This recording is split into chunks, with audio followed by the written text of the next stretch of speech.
My grandfather did not believe in stories.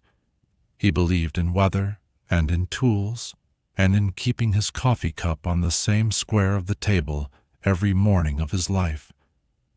If you asked him about his work, he would tell you the practical parts, the kind of stove they used in the older towers, the way radios sounded different in fog, how long a pair of boots lasts if you treat them right.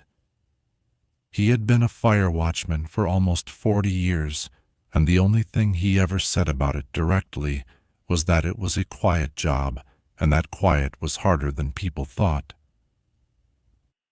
His name was Calvin Rusk. He was my mother's father, and he raised her partly on his own, and after she had me, he raised parts of me too. He was not a warm man, exactly, but he was reliable in a way I have not met in many people since. He fixed things before anyone asked. He kept a folded handkerchief in his back pocket. He woke before the sun even after he retired, even after his back stopped letting him stand on a porch for long. He kept old maps folded inside coffee cans and inside cigar boxes that smelled like nothing at all anymore, and once I found one tucked into the lining of a winter coat he had not worn in 20 years. He died in March on a clear morning, in the chair he liked best. He was 84. The doctor said it was his heart, but I think it was just that he had finished what he intended to finish. He had been quieter than usual that last winter, and slower, and once I caught him standing at the kitchen window for what must have been 20 minutes, watching nothing in particular. When I asked him what he was looking at, he said, without turning, that he was making sure. I did not ask what he was making sure of. I wish now that I had. My mother could not face cleaning out the house, so I drove up alone the week after the service. It was the kind of late spring where the wind has not decided what it wants to do yet, and the road through the pass was wet in the shaded turns and dry on the open ridges, and I remember thinking that he would have known what that meant. He would have looked at the sky and told me whether the storm was breaking up or only pretending to. The house smelled like cedar and old coffee. The kitchen clock still ran. The refrigerator hummed against the wall the way it had hummed my entire life. I made myself a cup of his coffee from his old percolator because it felt disrespectful not to, and I sat at his table and tried to decide where to begin. I began with the desk in the back room because that was the room he had spent the most time in, and the one I had been least allowed in as a child. It was not a forbidden room exactly. He simply closed the door when he was working, and we knew not to knock. The desk was scarred and orderly. There were 3 drawers on the right side, and the bottom one had a small steel lock on it that I had never noticed before.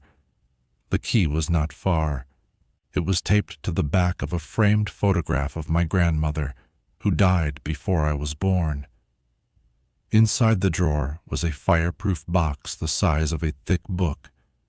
Inside the box were 4 notebooks, each wrapped in waxed paper, each tied with a length of plain cotton string. They were the kind of notebooks the Forest Service used to issue, the small green ones with stitched bindings, and I recognized them because he had kept dozens of them on a shelf in the front room, full of weather data and shift logs and the occasional grocery list. These 4 were not on that shelf. They had been kept apart on purpose. Each notebook was labeled on the cover in his neat block printing. Just a place and a year. No titles, no names. The first was the oldest. I could tell because the cover had darkened around the edges where his thumb had rested, and because the wax paper around it had cracked when I unfolded it. I sat at the kitchen table with the 4 notebooks in front of me, and I did not open any of them for a long time. I am not a superstitious person. I work in a city. I have spreadsheets. I do not get spooked easily, but I knew, looking at those 4 notebooks, that whatever he had written in them, he had not written for me, and probably not for anyone. He had written them because not writing them down would have been worse. I knew that without being told. He had taught me that without meaning to, in 100 small moments over the course of my life. I opened the first one as the light was starting to go. The handwriting on the inside cover was younger than the handwriting I knew. The pen had pressed harder. The letters were a little less even. He must have been 23 or 24. The ink had browned. There was a small stain on the first page that might have been coffee and might have been something else. He had written at the top of the first page the location and the season and a single line beneath them. The line was not part of any official log. It read, in his careful hand, "I am writing this down because I do not want to forget it. I am writing this down because I do not want to be the only one who knows. I am going to set down what he wrote the way he wrote it, as best I can. I am going to fill in the parts where his hand got tired, or where he skipped over things he assumed he would remember and didn't. I knew him well enough to do that. I knew the rhythm of his sentences. I knew the way he would shorten a thought when he was uncomfortable with it. This is the first one. The tower was on a ridge above a long valley in the northern part of the state. I will not give the name because the name does not matter, and because I do not want anyone going to look. It was not a famous tower. It was not a popular one. It was the kind of tower you got assigned to when you were new and willing and not picky about the road. The road was 11 miles of switchbacks past the last gate, and the last 2 miles were not really a road at all, but a track that the Forest Service kept open by driving up it once a month with a chainsaw in the truck bed. I was 23. I had wanted the work since I was 15. My father had done a season in the war and come back uninterested in confined spaces, and he had passed that on to me without meaning to, and the towers were the opposite of confined. You could see from that tower 3 counties on a clear day. You could see weather coming an hour before it arrived. You could see the shadow of a single cloud crossing a hillside 10 miles away, and follow it the whole way until it hit the next ridge and dissolved. The cabin at the top was 1 room. It had windows on all 4 sides. It had a fire finder in the center, which is the round table with the map and the sighting bar that you use to take a bearing on smoke. It had a cot under the north windows, and a small wood stove against the south wall, and shelves of canned food on the east side, and a radio on the west side. There was a privy down the stairs and behind a screen of trees. There was a spring 20 minutes' walk down the slope, and a 5-gallon can to bring water back in. The previous watchman had carved their initials into the wood of the door frame. I counted 17 sets of initials. The earliest was from 1934. The most recent was from the year before I came up. I learned the routine in the first week. You woke before sunrise. You did the weather, temperature, humidity, wind speed and direction, cloud cover. You called it in on the radio at 6. You ate. You walked the catwalk around the cabin once and looked at all 4 sides. You sat at the fire finder and you watched. You looked for smoke. That was the job. You looked for smoke and you reported it. The first 3 weeks were ordinary. There were a few small lightning fires to the southeast and a slash burn the loggers were running on the far side of the ridge, and 1 false alarm from a hunter's campfire that had gotten away from him for a few minutes before he beat it out. I called everything in. I felt useful. I felt like I had chosen the right work. The first wrong column of smoke I saw was on a Thursday. I am sure of the day because I had just finished the noon weather, and I was eating a can of peaches, which I only ate on Thursdays because I was rationing them. I was looking out the north window. The ridge to the north was steep and densely treed, with a band of older burn near the top where a fire had run through maybe 20 years before. Below the burn was unbroken green for several miles. A thin column of white smoke was rising out of the green. It was not a large column. It was the width of a pencil at arm's length. It was rising straight up because there was no wind. It was coming out of the trees in a place that, when I checked the map, had no road, no trail, no clearing, no campsite, no spring, no structure of any kind. The map showed only contour lines and the green tint of forest cover. There was nothing there. I took a bearing on it with the fire finder. I marked the position. I called it in. The dispatcher on the other end of the radio was a woman named Edith, whose voice I came to know better than the voices of some of my own family. She read the bearing back to me. She said a crew would go in. I watched the smoke for the next hour. It did not grow. It did not change. It rose at the same rate from the same spot. I did not see flame. I did not see the column thicken or thin. It simply continued. Around 3 in the afternoon, it stopped. Not gradually. It did not fade. 1 minute there was a column of white smoke rising out of the trees, and the next minute there was not, and the air above that part of the forest was clear and ordinary. The crew did not reach the location until the next morning. They had to come in from the south because there was no access from the north. When they radioed back, they said there was nothing. No fire, no ash, no scorched ground, no fire pit, no trampled brush, no human tracks. The duff on the forest floor was undisturbed. The understory was thick and unbroken. They walked a grid for 2 hours and found exactly what the map said was there, which was nothing. Edith asked me kindly if I might have been mistaken. I said I might have been. I said the light could have been odd that afternoon. I said sometimes a stand of birch in the right sun could look like smoke for a moment. She accepted that. She had to. There was nothing else to say. I sat with that for a few days. I told myself it had been a trick of the light. I told myself I had been hungry or tired, or that a small dust devil had stirred up something that looked like smoke from a distance. I made myself believe it mostly. The work continued. I called in the weather. I watched. The second column came 11 days later. It was on the eastern slope, in a different place entirely, and again in a place where the map showed nothing but trees. Again it was thin and white and steady. Again it rose straight up without wind.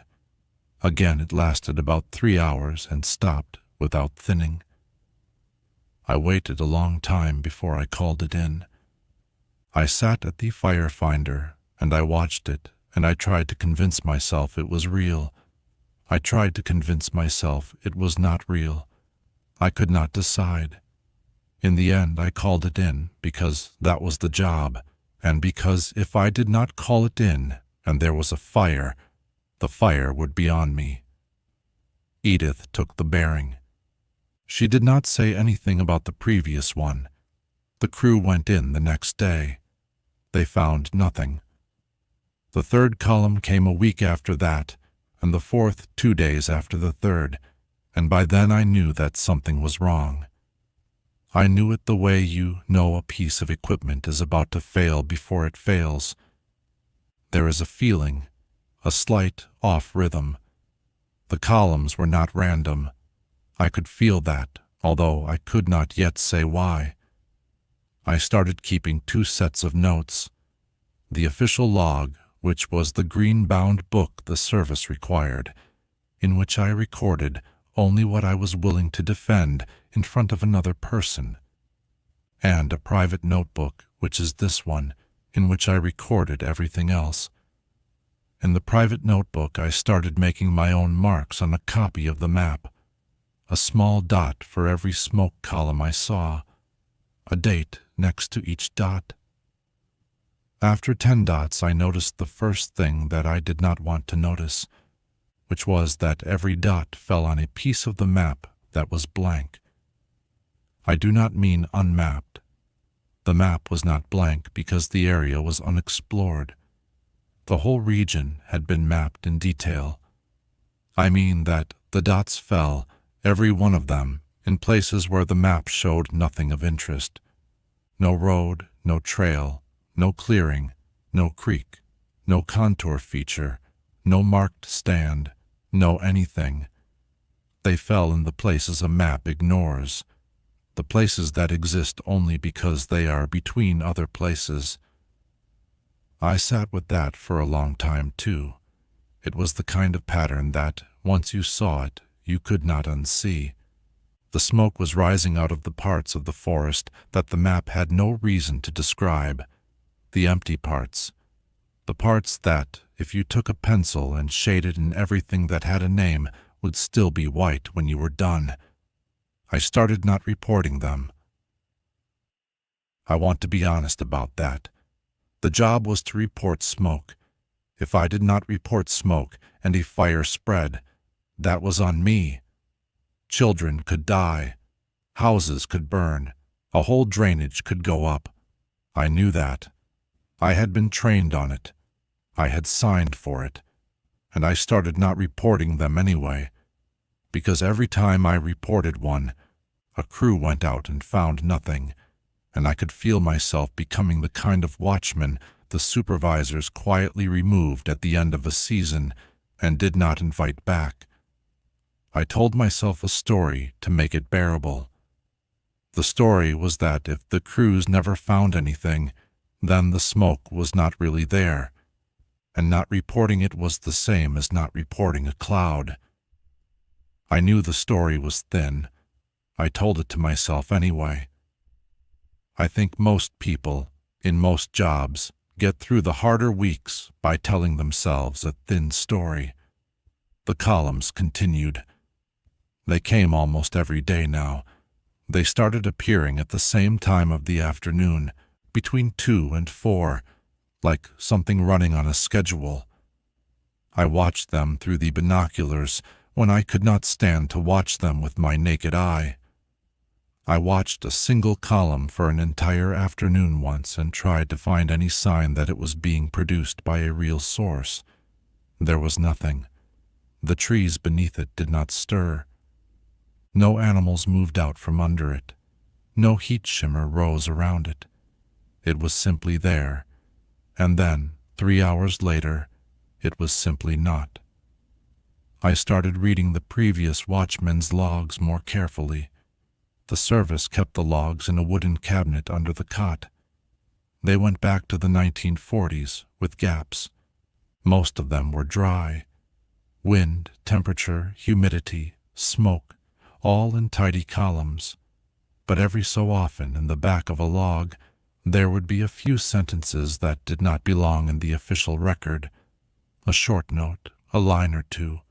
The watchman had clearly written them on impulse, perhaps on the last night of a season, perhaps when they did not expect to come back. One log from 1958 ended with a single line. White threads again. 6 this week. None of them anywhere. Another, from 1964, said only, "Blank ground burns clean." A third, from 1971, was longer. It said, "I have decided to stop reporting the ones in the empty places. They are not fires. The crews are tired. I do not know what they are. I do not want to know. I read those notes more times than I want to admit. I read them looking for instructions. I read them looking for permission. I read them looking for someone, anyone, to tell me that what I was seeing had been seen before, and that the sensible thing was to keep my head down and wait for the season to end. I noticed something else around that time. The birds. There were always birds around the tower, jays mostly, and the occasional hawk, and at dusk a pair of nighthawks that worked the air above the catwalk for insects. The forest below was full of birds. You could hear them from the open window all day. They were a kind of background you stopped noticing until something made them stop, and then the silence was loud. The birds did not fly over the smoke columns. I do not mean they avoided the columns when they were rising. I mean that the airspace above each location, even when there was no smoke there, was empty. The birds went around. They flew up the valley, and they flew down the valley, and they did not cross those particular acres. I watched them do it for an entire afternoon once, working a hawk through the binoculars as it hunted along the ridge. It came up the slope, banked east before it reached the patch of forest where the smoke would later rise, worked its way around the empty ground in a long, careful arc, and came down on the other side. It did this without hesitating. It did this the way you walk around a hole in the floor without thinking about it. I wrote that down in my private notebook, and then I sat with the notebook closed in my lap for a long time. The columns started coming closer. That is the part I did not want to write.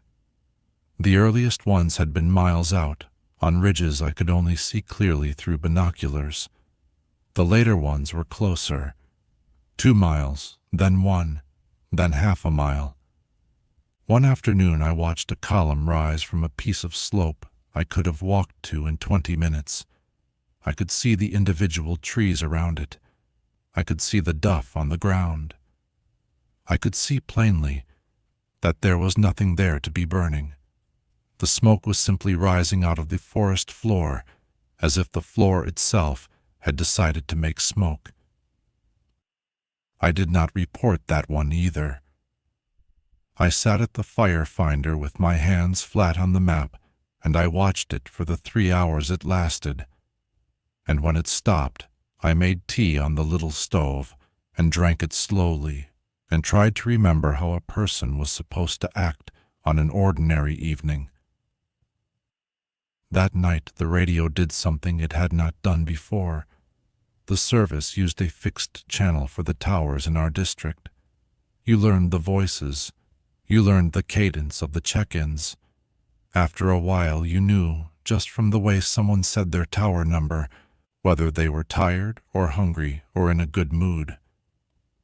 The channel was usually quiet between scheduled calls, with the occasional chatter from a crew or a supervisor passing on a road condition. That night, around 11, the radio carried a conversation between a crew leader and a dispatcher I did not recognize. The crew leader was reporting their position.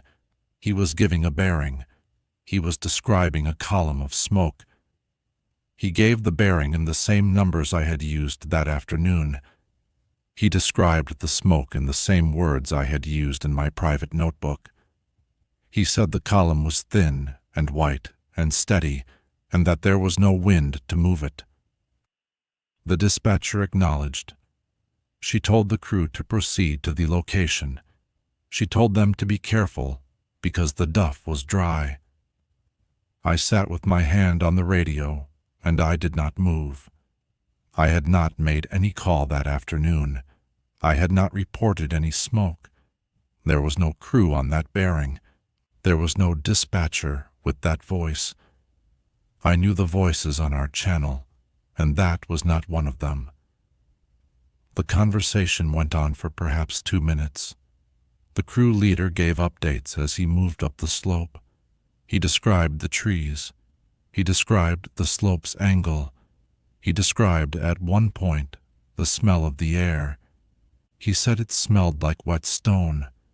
Then he said, his voice perfectly level, that he was at the source.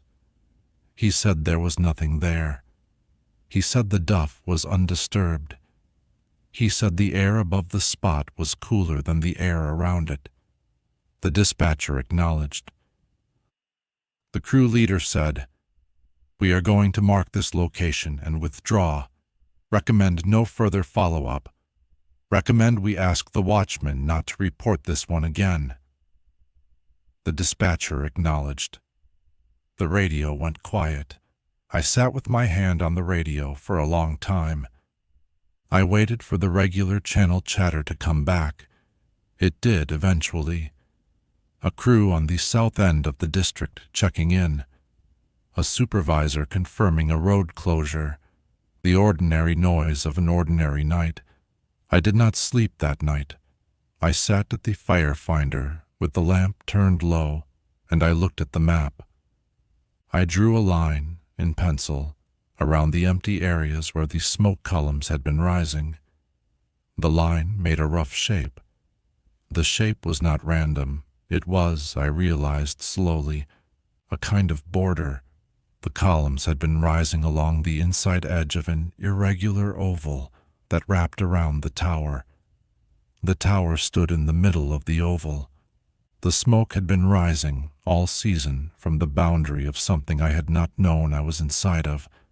I did not write that down for a few days. I needed to be sure. I went out on the catwalk every afternoon, and I marked each new column on my private map, and I watched the shape close in. The shape did not change overall, but the columns appearing on the inside edge of it grew more frequent, as if the boundary were being walked. The lightning storm came in the third week of August. It came up the valley in the late afternoon, the way summer storms in that country do. The clouds built over the southern ridge and rolled north, and by 6 in the evening, the sky was the color of old iron, and the wind was strong enough to make the cabin creak. I did the storm protocol. I unplugged what I could unplug. I covered the radio. I sat in the wooden chair in the center of the cabin, and I waited. The lightning started at 7. It was the kind of dry storm that worried us most, with strikes coming down through the trees and very little rain to follow them. I counted the strikes. I took bearings on the bright ones. By full dark I had logged 16 strikes within a 10-mile radius, which was a busy night even for that country. The smoke started coming up at first light. This is where the story becomes hard to tell, because the smoke that morning was not all the same kind. There were real columns from real lightning strikes, fires that had smoldered overnight in dry duff and were now coming up as the sun warmed the ground. And there were the other columns, the ones from the empty places. They came up too, and they came up in greater number than I had ever seen, and they came up alongside the real ones, so that the whole valley below the tower was full of thin white threads of smoke rising into a still morning sky. I sat at the fire finder with the radio in my hand, and I tried to take bearings. I could not tell them apart. The real columns and the other columns looked the same. They rose at the same rate. They held the same shape. They came from places that, on the map, looked equally plausible as fire locations, because after a lightning storm, any patch of forest could plausibly be smoldering. I had to choose. I had to call in some of them and not others, and I had no way to know which were which. I sat with the radio for a long time. I felt the weight of the work in a way I had not felt before. I thought about the crews that would have to drive out to whatever I called in. I thought about the fires that would grow if I did not call in the right ones. I thought about Edith on the other end, taking my bearings, trusting me. In the end, I called in one. I picked the column that was rising closest to the road, in the most accessible drainage, where a real lightning fire was most likely to take hold. I gave Edith the bearing. I gave her my best estimate of the size.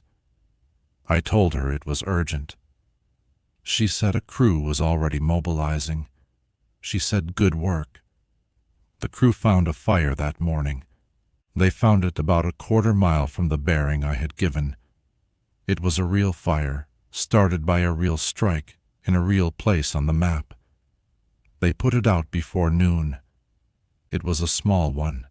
It would not have grown into anything serious by the time another tower spotted it, probably. But it would have grown. It would have been a fire. The crew radioed back that I had done well, that the bearing had been close enough, that the slight error was understandable in a smoke-filled morning. I checked my map after the call. I looked at the bearing I had drawn. I looked at where the fire had actually been. The fire had been about a quarter-mile uphill from my bearing, on a piece of slope that, on my map, was marked with a faint penciled outline of a clearing. I did not remember drawing that clearing. I looked at it for a long time. The pencil mark was thin and careful in my own hand. It described a small irregular shape, the kind of shape you might draw if you were noting a meadow or a logging cut. It was not on the printed map. It was only on my copy. Someone had drawn it there. I had drawn it there. I did not remember doing it. I sat with the map in my lap and I watched the rest of the smoke columns fade through the morning.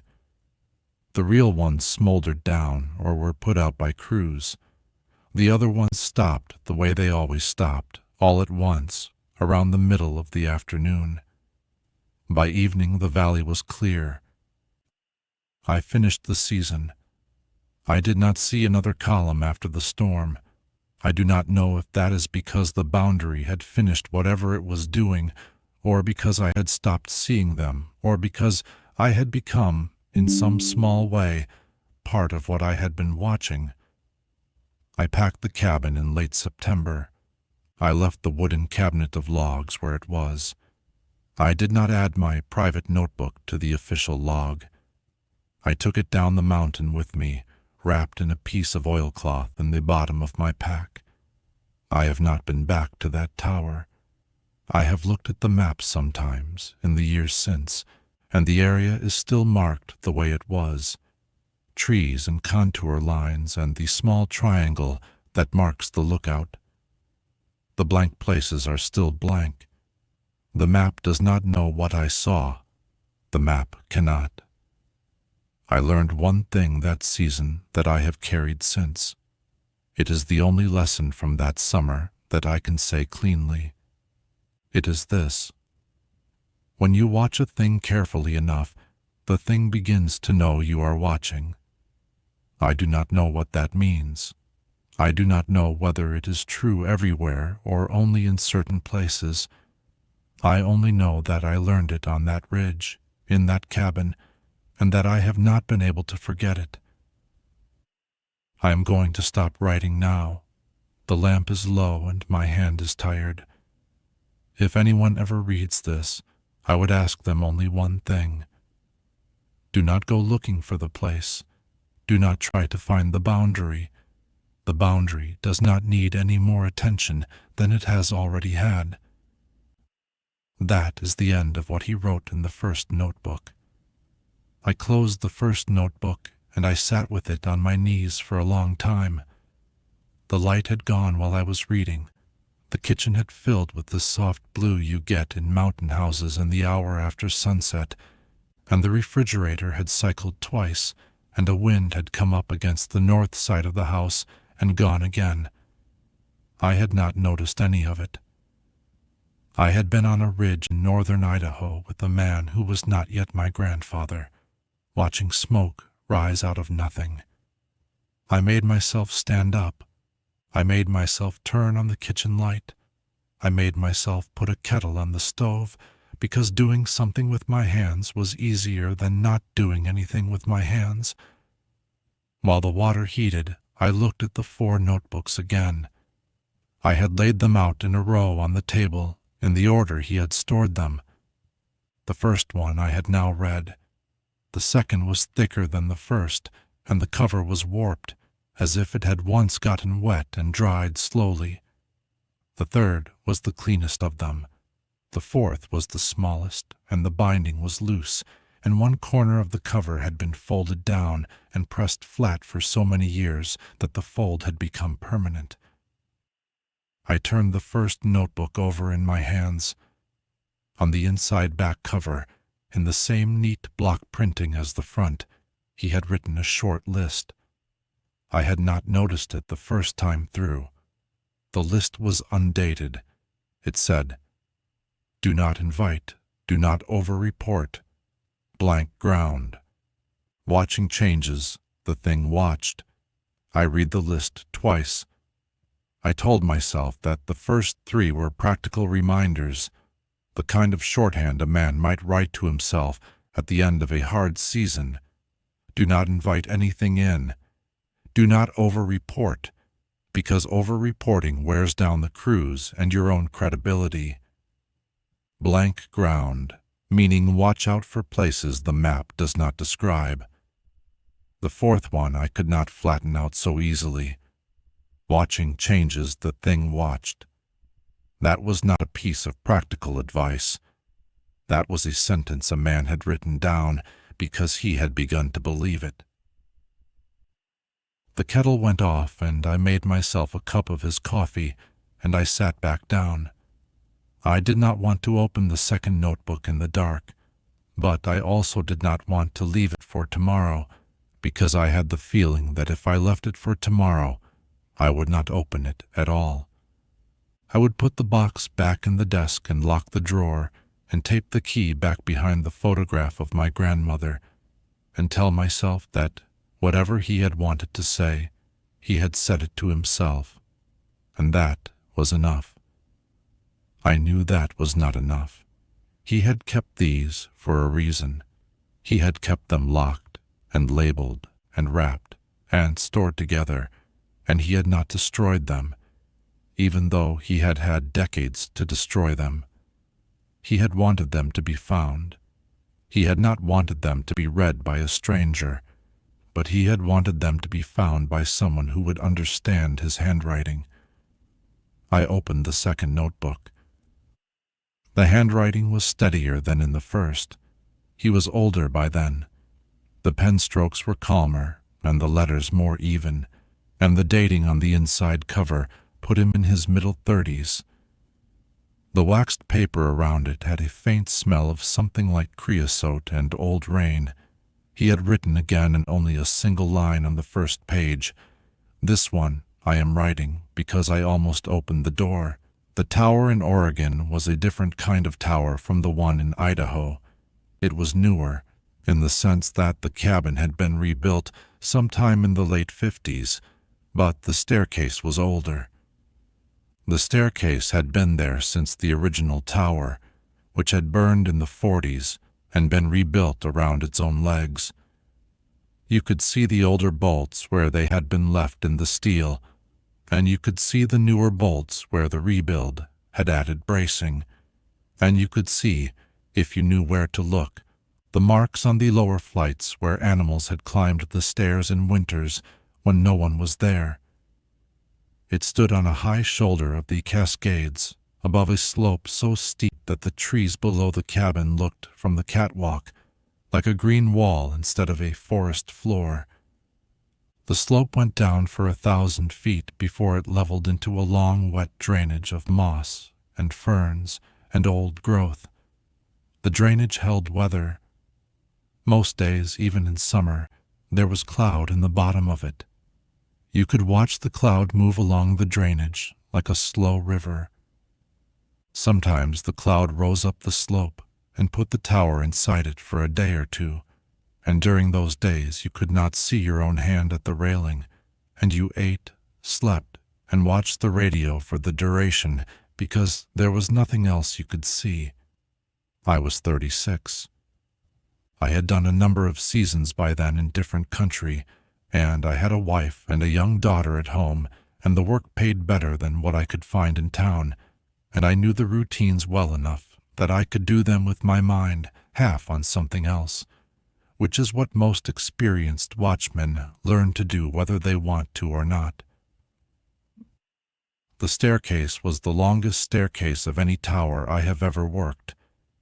It was a full 128 steps from the ground to the cabin landing, on 3 landings, with a switchback at each.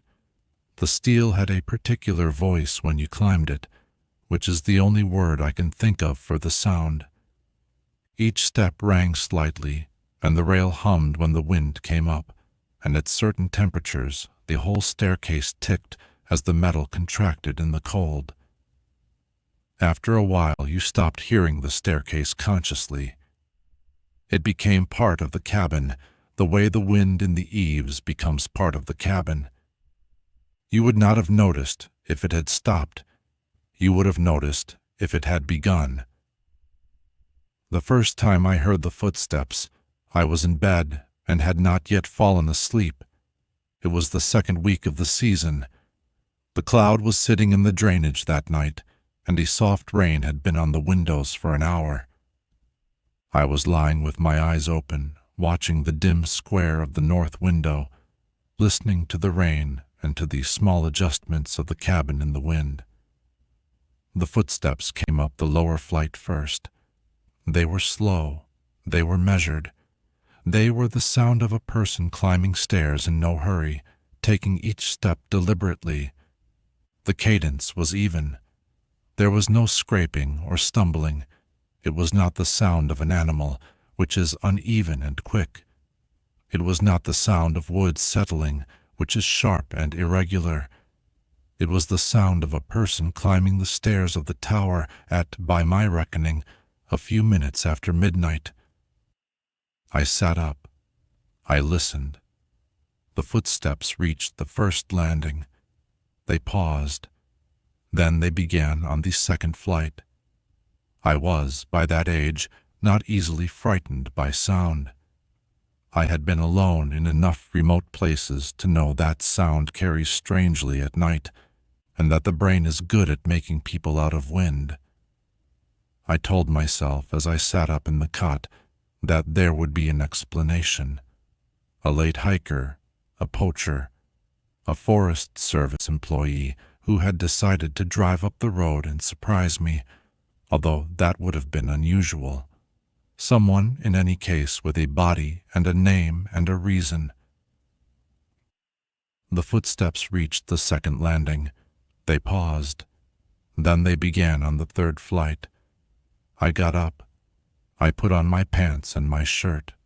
I did not put on my boots because the cabin floor was warm and I wanted to be quiet. I went to the door. I waited. The footsteps came up the 3rd flight. They were slower now, or at least they sounded slower because they were closer, and each one rang in the staircase clearly. I could feel them, faintly, through the floor of the cabin. The cabin was on the same steel structure as the staircase, and any heavy weight on the upper flight would put a small vibration into the floorboards. The footsteps reached the 3rd step below the door, and they stopped. I waited.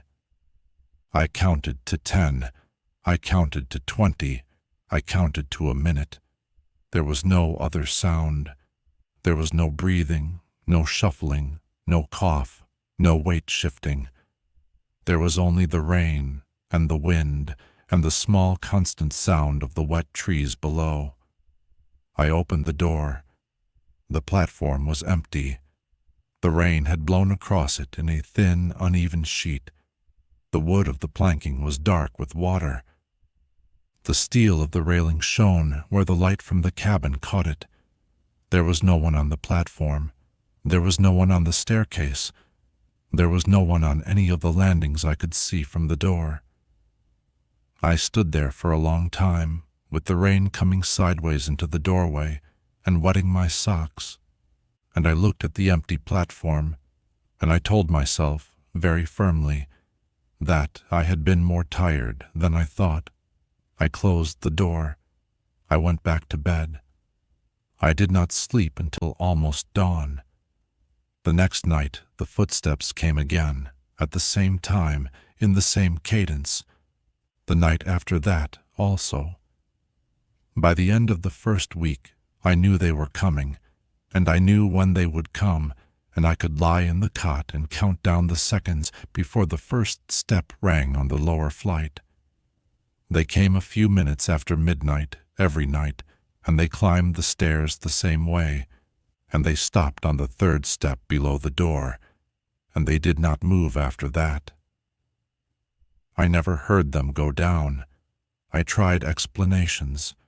I checked the area under the tower in daylight. There was no sign of a bear. There was no sign of any animal that would have been heavy enough to make those particular stair sounds, and even if there had been, no animal climbs metal stairs in the dark with that exact human cadence. I checked the staircase itself for loose bolts and shifting joints. The structure was sound. I checked the cabin for rats or other small animals that might have been making sounds I was misinterpreting. There were no rats. The food was sealed and the traps were empty. I checked myself too. I made sure I was eating. I made sure I was sleeping during the day if I had to. I read for a few hours each evening to settle my mind. I wrote in my official log carefully and clearly with no errors. I was not coming apart. I was a tired man on a long shift, and tired men hear things, but I knew the difference between hearing things and hearing things, and these were the second. I tried something then that I am not proud of, but it told me what I needed to know. I took a length of cotton thread from the small sewing kit in the cabin, and I tied it across the staircase at ankle height on the second flight. Between the rail and a screw, I drove lightly into the wood of one of the steps. I tied it loose enough that a hand could have brushed it down without breaking it, but tight enough that a foot would. The thread broke that night, not on the second flight where I had set it. The thread on the second flight was untouched in the morning. I had set a second thread, almost as an afterthought, on the lowest of the 3 steps below the door. That thread was broken. I do not know how to describe what I felt looking at the broken thread. It was not quite fear. It was something more like the recognition of a fact you have been pretending not to know. The footsteps had not climbed the second flight in any ordinary way. They had not broken the thread there because they had not, in any ordinary sense, been on those steps, but they had been on the step 3 below the door. Whatever was making the sound had been there. It had been close enough to break a thread. I started writing in my private notebook every morning instead of every few days. I wrote down the time the steps began, the time they reached each landing, the time they stopped, the exact step they stopped on, the weather, the wind direction, anything I could think of that might be a variable. The pattern was almost perfectly consistent. The only thing that varied over the first 3 weeks was the step they stopped on. It moved upward over time. It had begun on the 3rd step below the door. By the 3rd week, it was on the 2nd. I read the previous logs, the way I had read them at the Idaho Tower. The Oregon Tower's records went back further. The cabinet under the cot held 30 years of bound logs and a few loose pages from before the rebuild that had survived because they had been stored in a separate metal box for some reason I never learned. Most of the logs were as dry as ours, but again, every so often, there was a note at the back of a season's book written in a different ink or a different hand that did not belong with the official record. One log from 1962 said, "Stairs again. Same as last year. Did not answer." One from 1968 said, "The voice this year. Ignore the voice. Do not answer it from inside." One, from 1974, was longer. It said, "A man named Reese was here in 71. He answered. They found him on the catwalk in the morning, foot of stairs. He had been all right an hour before. Whatever you do, do not answer." I did not know who Reese was. I did not look him up. I did not want a real name in my head. I sat with that page open for a long time, and I closed the cabinet, and I did not open it again that season. The voice came in the 4th week. I had been expecting it, in the way that you expect a piece of bad news after enough days of it not arriving. It came on a wet night, not different from the others. The footsteps climbed in their usual cadence. They reached the 2nd step below the door. They stopped. I lay in the cot, listening with my eyes open. I had stopped opening the door to look. I had stopped going to the door at all. After perhaps a minute of silence, the voice spoke. It was below the door. It was at the level of someone standing on the staircase. It was quiet. It was not loud enough to carry over wind, although there was no wind that night. It was the kind of voice you hear close to your ear in a dark room. It said my name. It said it the way someone says a name when they are asking a question. Not a shout, not a demand. A small, polite inflection, the way a guest might say your name from a porch in the evening, asking if you were home and if it was a good time to come up. I did not answer. I did not move. I did not breathe more loudly than I had to. I lay on the cot and I listened, and the voice did not say anything else. It did not say my name a second time. It did not knock on the door. It did not move from where it was. It was simply there, on the 2nd step below the door, having said my name once in the quiet. And I lay in the cot with the lamp off and the rain on the roof, and I waited. I waited a long time. I waited longer than I want to admit.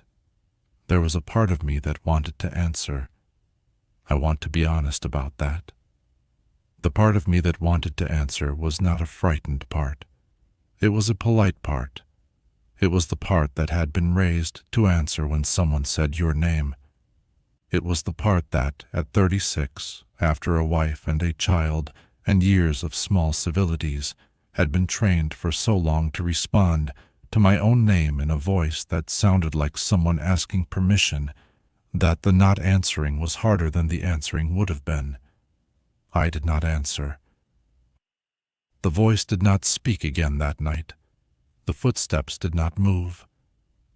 At some point, between 2 and 3 in the morning, I fell asleep without meaning to. When I woke at first light, the staircase was empty. I went out on the catwalk that morning before doing the weather. I walked the platform. I looked at the planking. The planking was wet from the night's rain, but it was uniformly wet, and there were no prints on it. I walked down the staircase to the lowest landing. The treads were wet too. There were no prints. I walked back up. I looked at the door from the outside. There were no marks on the door. There were no marks on the frame. I went inside. I did the weather. I called it in. The dispatcher that morning was a man named Hollis, whose voice I knew. He read my numbers back. He asked how my night had been. I said it had been wet. He laughed and said, "Welcome to the Cascades." I did not say anything about the voice. The dilemma was the part of the season I think about most, even now. A fire watchman's tower is, in a sense, an obligation to answer. We are out there to be available. If a hiker becomes lost, if a hunter is hurt, if a logger walks out of his crew with a broken leg and follows a road and finds himself looking up at a tower with a light on and a man inside, we are supposed to open the door. We are supposed to bring him in. We are supposed to make tea and call for help and dry his clothes if he needs it. That is part of the job. Maybe not in the manual, but in practice. Watchmen who refused that part of the work were not invited back. I knew, somewhere underneath everything else, that whatever was on the staircase was not a hiker. The staircase did not behave like a hiker. The thread did not break like a hiker. The voice did not sound like a hiker. The voice sounded like something that had been trained to sound like a hiker, the way certain calls in nature are trained to sound like prey. And that should have been enough for me. That was enough for me most of the time. But what if I was wrong? That was the part that ate at me. What if some night, some real night, a real person did climb those stairs in the rain, a man with a broken arm and a head injury and a sense that he had to keep going because the tower light was the only light he could see? What if he was outside the door, leaning against the railing, too weak to knock, and I lay in the cot listening and not answering because I had decided weeks before that I would never answer the door at night again? What if I let a real person die on the platform because I had become too careful? I did not have an answer to that. I did not have a clean answer. I never have. The best I could do was to set rules for myself and try to stick to them. I decided that I would never answer the door between midnight and 4 in the morning unless a person spoke to me through the radio first. I decided that if I heard a voice on the staircase, I would say through the closed door that the radio was inside, and that whoever they were, they should call up to me on the radio first. I decided that if anyone replied with anything other than the call sign of one of the local crews, I would not open the door no matter what they said. I tested that rule, in my head, against every story I could imagine. It was not a good rule. I knew there were situations in which it would fail. I kept it anyway, because every other rule I tried was worse. The footsteps came again the next night. They climbed in their usual cadence. They stopped on the second step below the door. I waited for the voice. The voice did not come. The footsteps stayed on the step, and after a while I realized they had moved up. They were on the first step now, the step directly below the door. I waited. The voice came, eventually. It was quieter this time. It said my name again, the same polite inflection. I did not answer. The voice said my name a second time. It said it differently. It said it the way someone repeats your name when they think you have not heard them. There was no impatience in it. There was no anger. There was only the small adjustment of a voice trying to be heard. I stayed silent. The voice did not speak a third time. Over the next several nights, the pattern continued. The footsteps climbed. They stopped on the first step below the door. The voice spoke my name. It varied the way it said it. Some nights it was a question. Some nights it was a statement, almost an introduction. One night it said my name and then waited for a long time, as if listening, as if expecting an answer it did not get and was disappointed not to receive. That night was the worst. I almost answered that night. I had my hand on the latch of the door. I am not exaggerating when I say that. I had gotten out of the cot and walked to the door and put my hand on the latch, and I had said in my head the words I would have said. I would have said, "Who is there?" That was all. Those 3 words. I had pictured the door opening and a man stepping into the cabin out of the rain and shaking my hand and saying that he had been lost in the drainage all night and that he was so sorry to bother me. I had pictured making him tea. I had pictured calling Hollis on the radio in the morning to come collect him. I had pictured, in the way you picture all the small relieving things that would follow if a fear turned out to be a misunderstanding. I did not answer. I do not know what stopped me. I would like to say it was the rule I had set.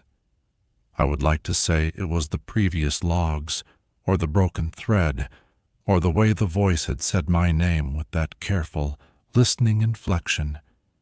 It might have been any of those things. It might have been my wife and daughter at home, and the weight of the small, ordinary life that I would not have walked back into if I had opened the door. I cannot say. I can only say that I took my hand off the latch, and I went back to the cot, and I sat on the edge of it, with my hands on my knees until the voice stopped speaking and the staircase went quiet again.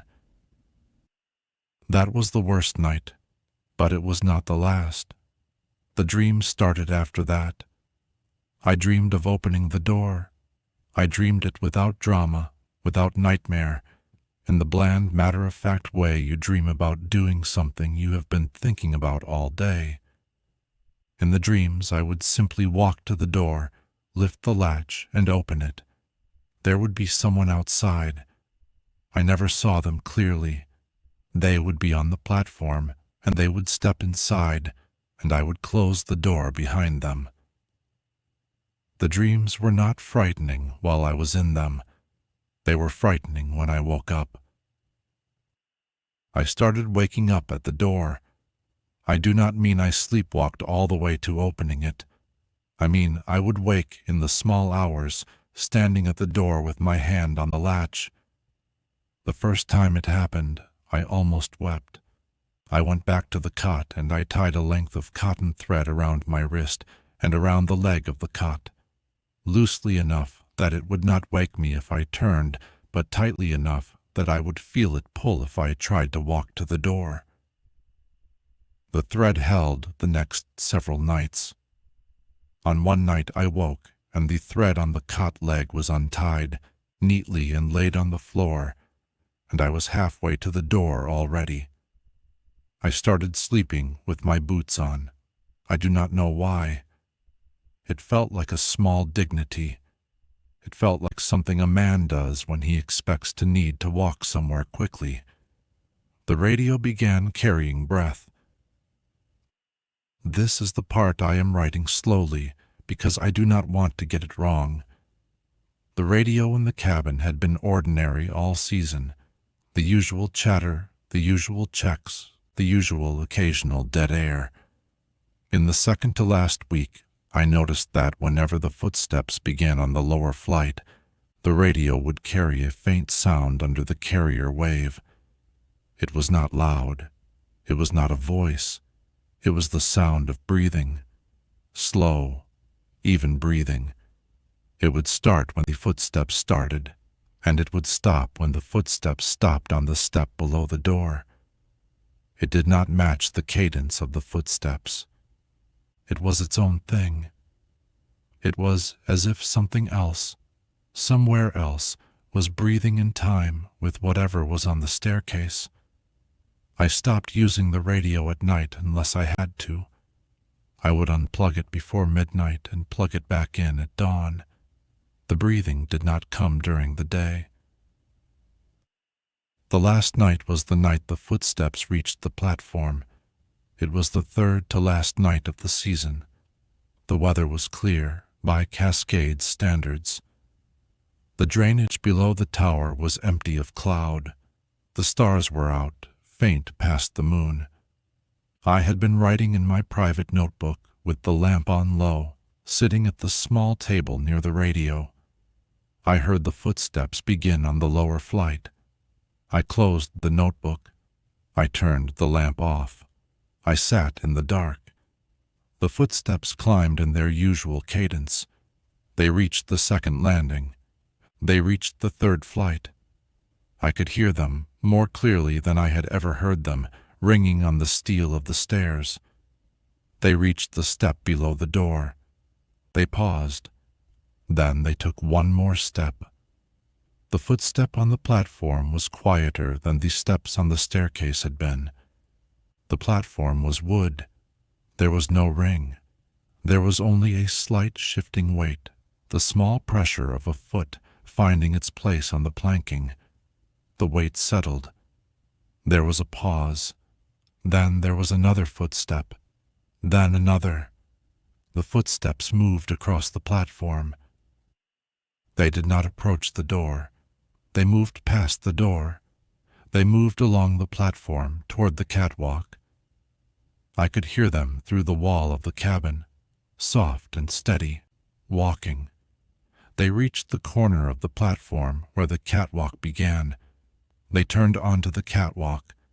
They moved along the catwalk, past the north window, past the east window, around the back of the cabin, past the south window, past the west window, around the front, and back to the platform. It walked the full circle of the cabin. I did not move. I did not turn on the lamp. I did not go to the radio. I sat in the dark in the wooden chair near the table, and I listened to whatever was on the catwalk make its slow, even circuit of the cabin, and I waited for it to come back to the door. It did not come back to the door.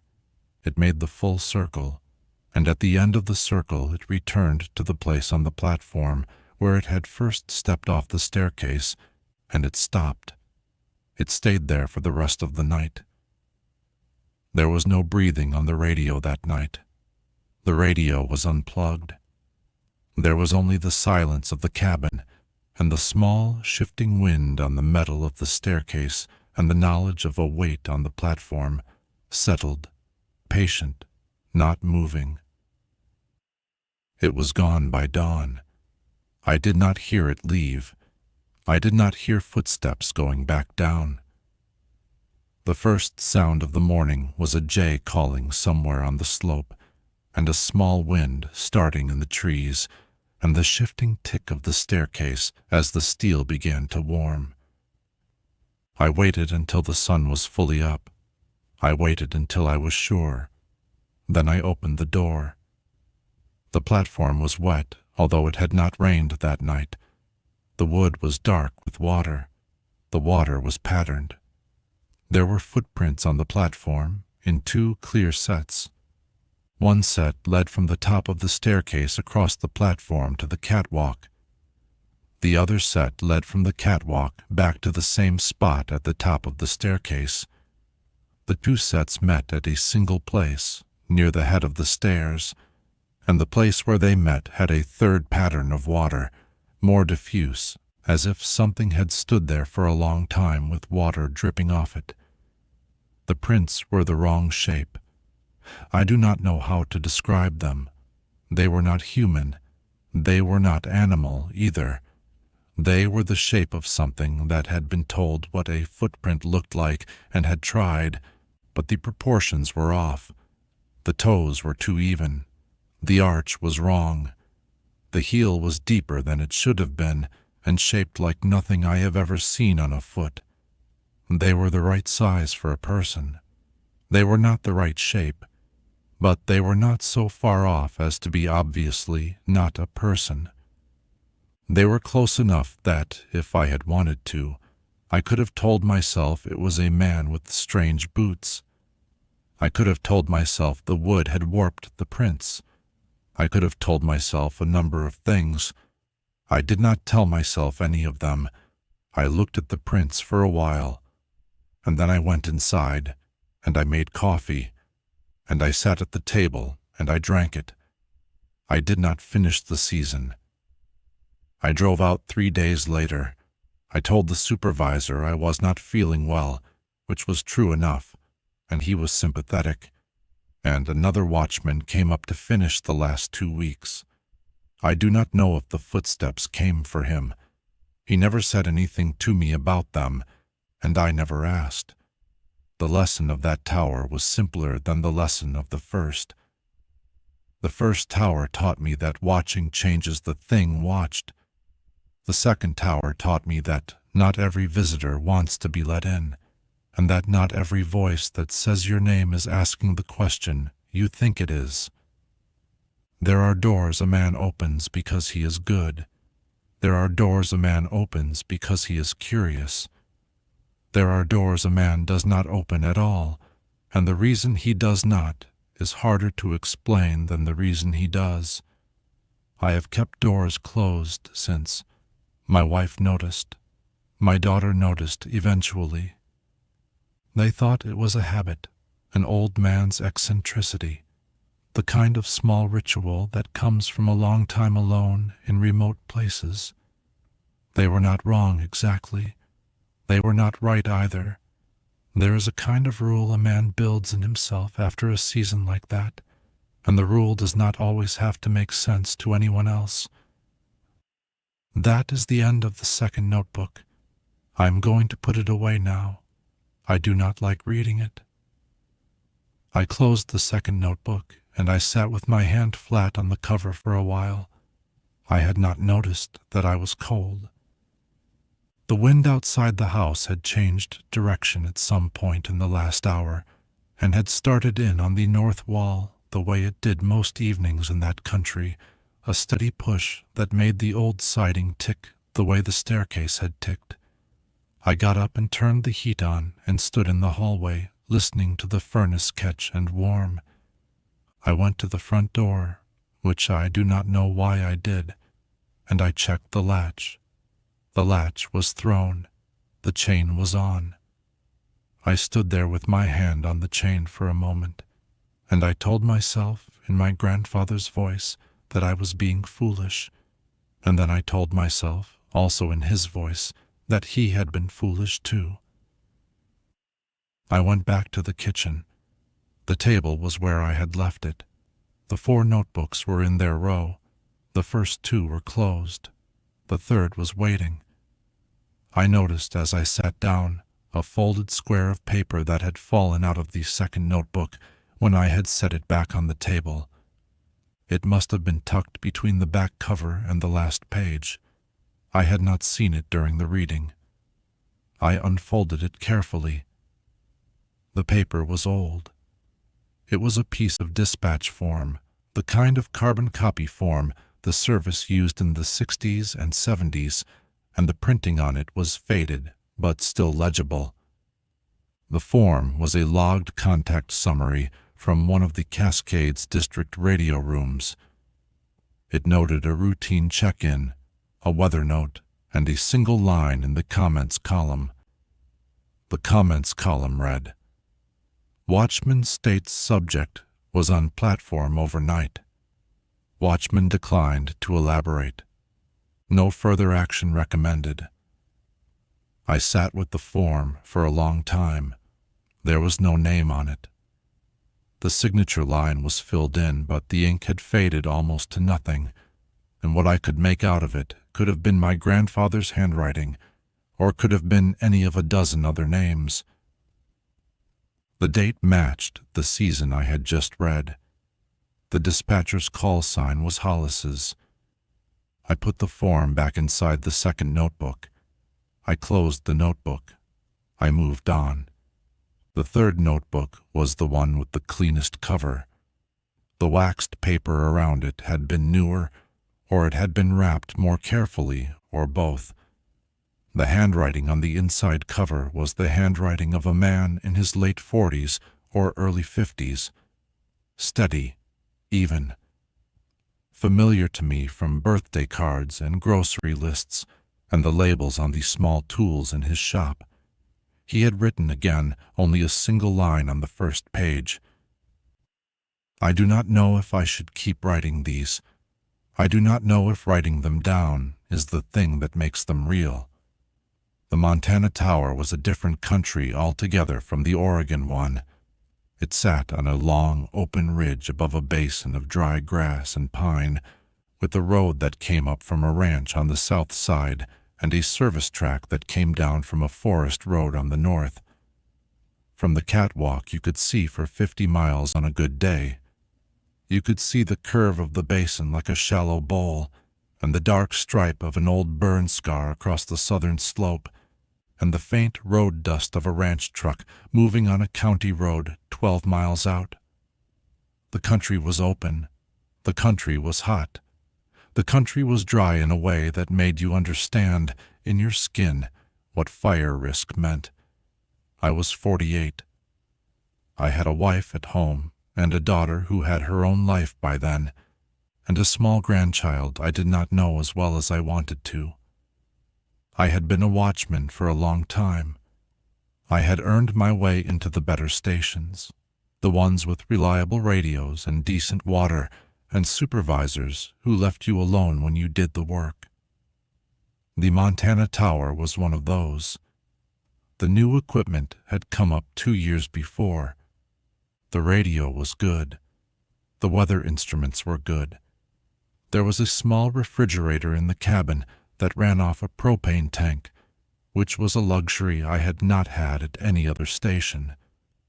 I want to say plainly, before going further, that I did not believe in patterns by then. Or rather, I believed in patterns the way most working men believe in patterns. I knew that experience teaches you to read the world, and that what looks like a hunch is usually pattern recognition you have not made conscious yet. I knew the country well. I knew what fire weather felt like. I knew when the air had gone wrong. None of that was strange, and none of it was anything I would have written down in a private notebook. What was strange was the silence. I noticed it for the first time in the second week of the season, on an afternoon that should not have been remarkable. The sky was clear. The wind was light from the southwest. The humidity was low. I had been at the firefinder for an hour, taking my routine sweeps, and I had stopped to drink water at the table when I realized that the basin below me was completely silent. I do not mean quiet. I mean silent. There were no birds. There were no insects. There was no wind in the trees on the slope. There was no shift in the grass on the basin floor. The radio at my elbow was off.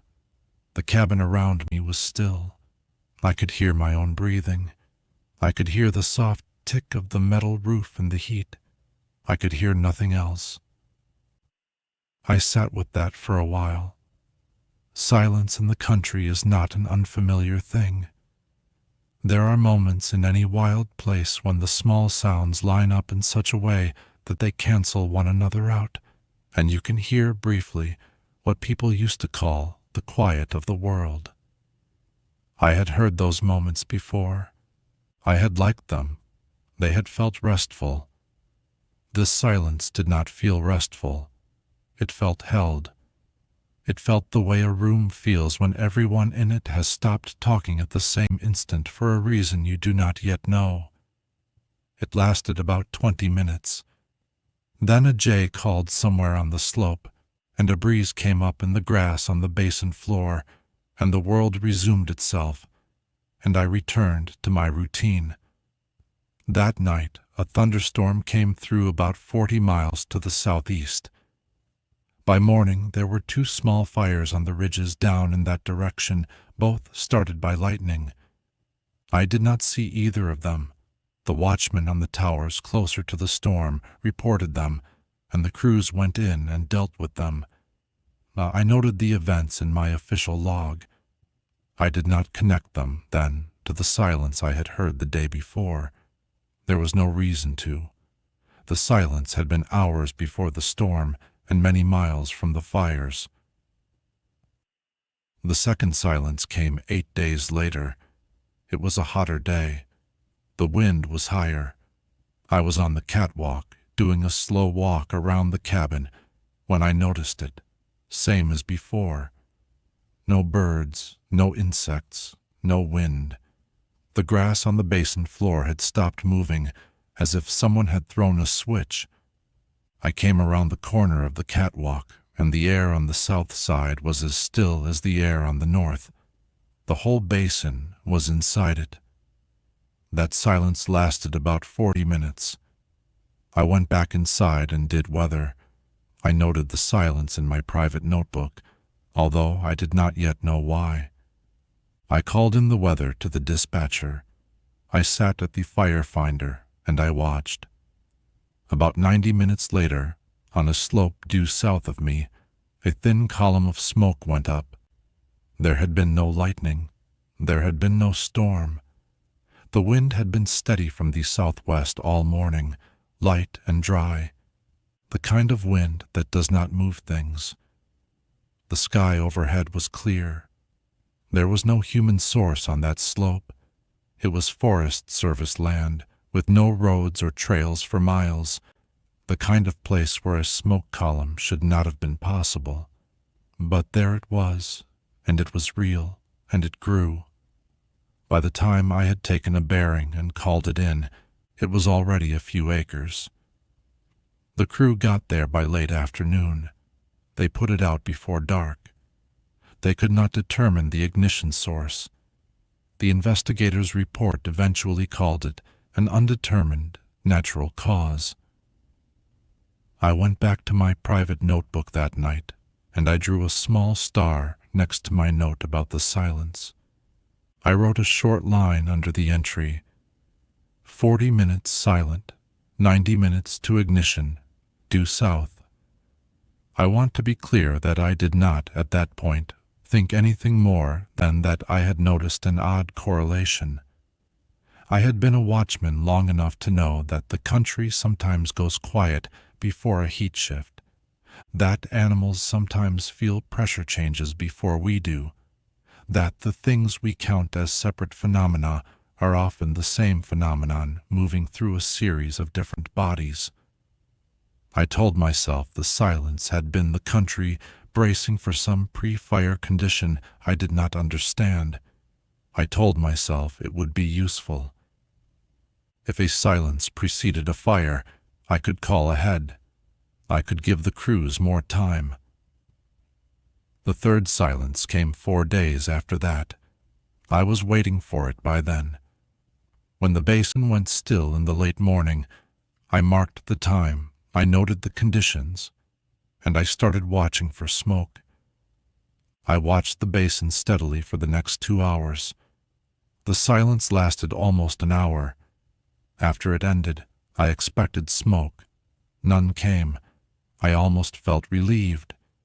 The silence, I thought, was not a fire predictor. It had been a coincidence the first 2 times. The smoke went up the next morning, in the same place where the silence had centered the day before.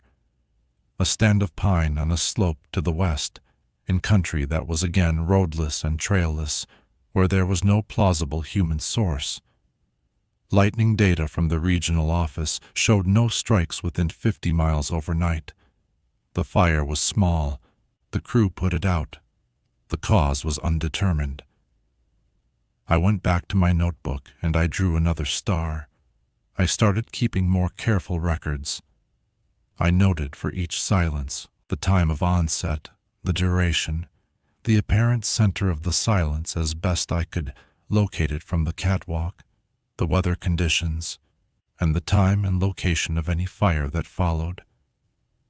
I did this through the rest of June and into July. Over those weeks I logged 11 silences. 9 were followed within 24 hours by fires that had no clear ignition source. 2 were not followed by fires at all. Of the 9 fires, 8 were within a few miles of the apparent center of the silence. 1 was not. 1 had started about 15 miles away from where I had located the silence, in a direction I could not have predicted. That one bothered me. I thought about it for a long time. I went back through my notes for that day. I had logged the silence as centered on the basin's southwestern lobe. The fire had started in the basin's northeastern lobe. They were not adjacent. They were not in line.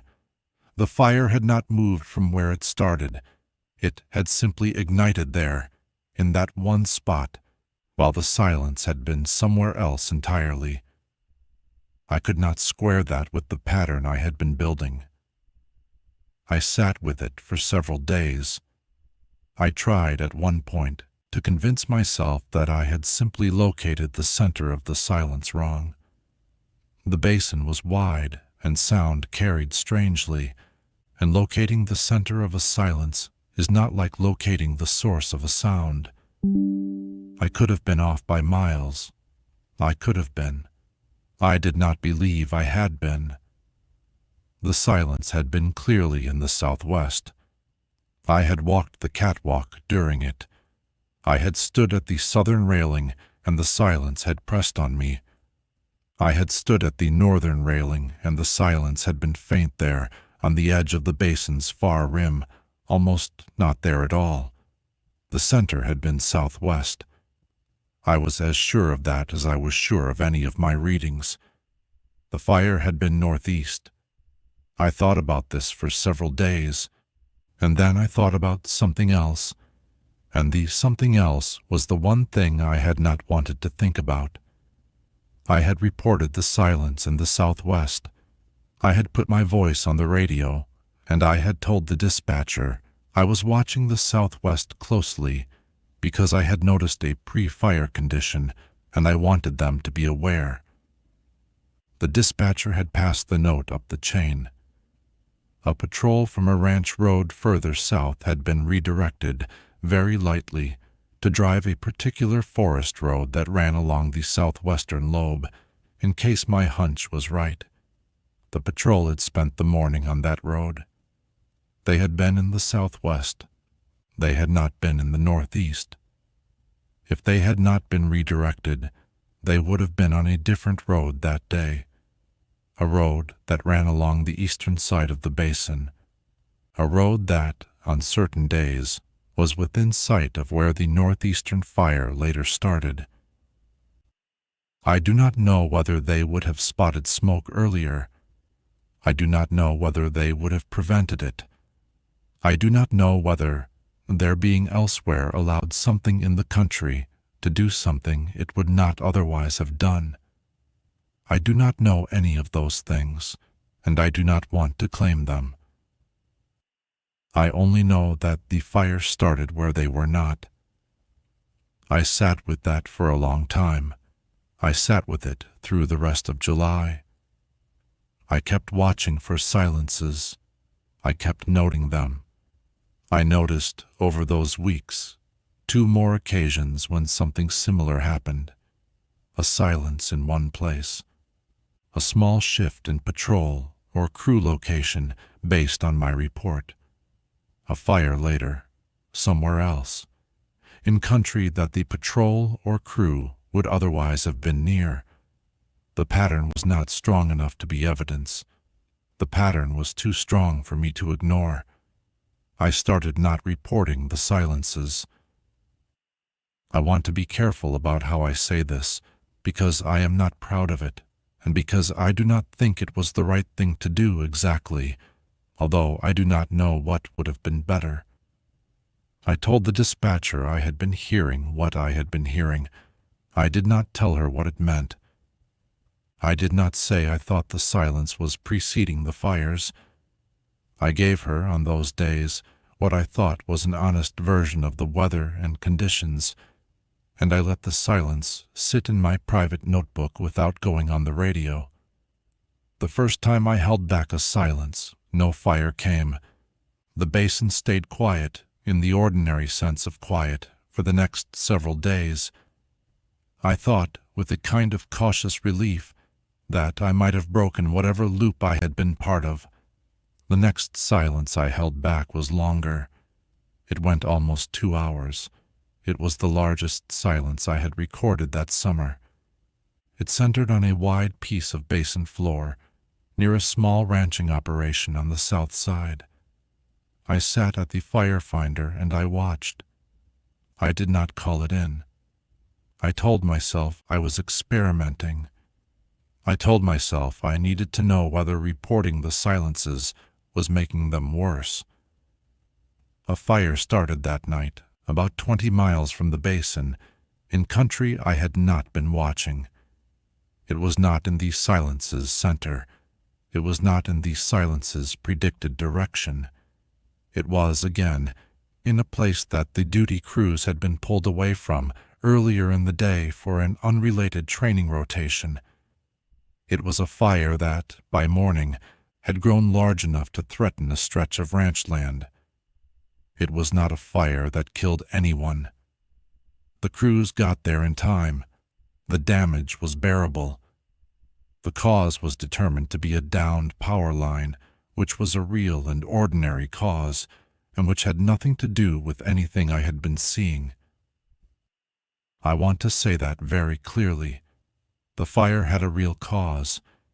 There was nothing about it that I had to explain to myself. The power line had been weakened in a windstorm a week before. The wind that night had finished it. There was a clear, traceable, written-down explanation, and the report was filed, and the matter was closed. I sat with that report for a long time, too. I read it twice. I kept it because we kept all the regional reports for cross-reference. I told myself that the fire had nothing to do with the silence. I almost believed it. Here is what I could not get past. The silence that day had been larger and longer than any previous silence. Whatever it was, if it was anything at all, had been working on something. I had watched a basin go silent for almost 2 hours, and I had not reported it, and 20 miles away, that night, a power line had failed in conditions that had been building for a week. None of that proves anything. I am not claiming it proves anything. I am only saying that I sat with the report, and I could not stop noticing that the size of the silence and the size of the fire had matched, in a way that the official cause did not address. The silences continued through August. They did not become less frequent. They became, if anything, less predictable. The pattern that had held in June and July softened. A silence might be followed by a fire or not. The fires might be near the silence or not. The relationship that had seemed clear at the start of the summer became muddier as the season went on, and I could no longer tell whether the muddying was because the pattern had been false to begin with, or because something had changed in response to my watching it. I want to mention one more thing about the silences before I write down what happened at the end of the season, because it is the part that has stayed with me most. In early August, I started hearing my own voice in the silences. It was not a voice in the air exactly. It was a voice in my head, but it was clearly not my thinking voice. It was the voice I used on the radio, the flat professional voice I used to report weather and conditions. It would speak in the middle of a silence while I was sitting at the fire finder or standing on the catwalk, and it would say things I had not said. It would say, for example, the bearing and conditions of a fire I had not seen. It would say in the radio voice that there was smoke at such and such a coordinate, that the column was such and such a height, that the wind was carrying it in such and such a direction. It would give a complete report. The first time it happened, I almost stood up and went to the radio. The voice was that clear and that procedural. It sounded like a report I was about to make. Then I realized that the report did not match anything I was looking at. The bearing was wrong. The conditions were wrong. There was no smoke at that coordinate. I had not seen smoke. I had not been about to make a report. The voice in my head was reading from a report I had not yet written. It was a report in my own voice, in my own cadence, with my own choice of words. It was the kind of report I would have made if there had been a fire at that coordinate. There was no fire there, yet. The fires that came after those voiced reports did, in some cases, line up with the bearings the voice had given me. Not always. Often, but not always. When they did, the fire would appear, hours later, in country roughly where the voice had said it would. When they did not, the fire would appear somewhere else, or not at all.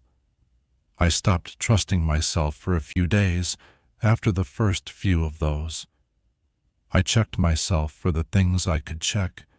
I was not running a fever. I was eating. I was sleeping. I was not drinking on shift, which was not something I did anyway. My eyes were as good as they had been the year before. My ears were as good as they had been. The voice was not a hallucination in any sense that I could find a doctor's word for. I think the truest thing I can say about it is that the silence had begun to make a place for me to speak in, and that the part of me that knew the country had begun to fill that place.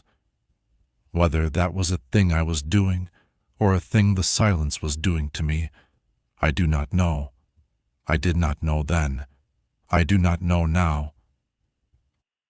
The decision came at the end of August, during a stretch of dry wind.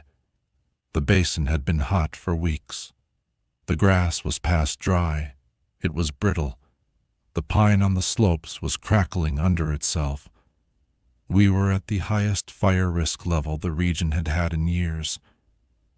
I had been watching the basin 12 hours a day, and the patrol crews had been working long shifts, and the local ranches had hoses out and ready. The silence came in the late afternoon of a Thursday. It came on suddenly.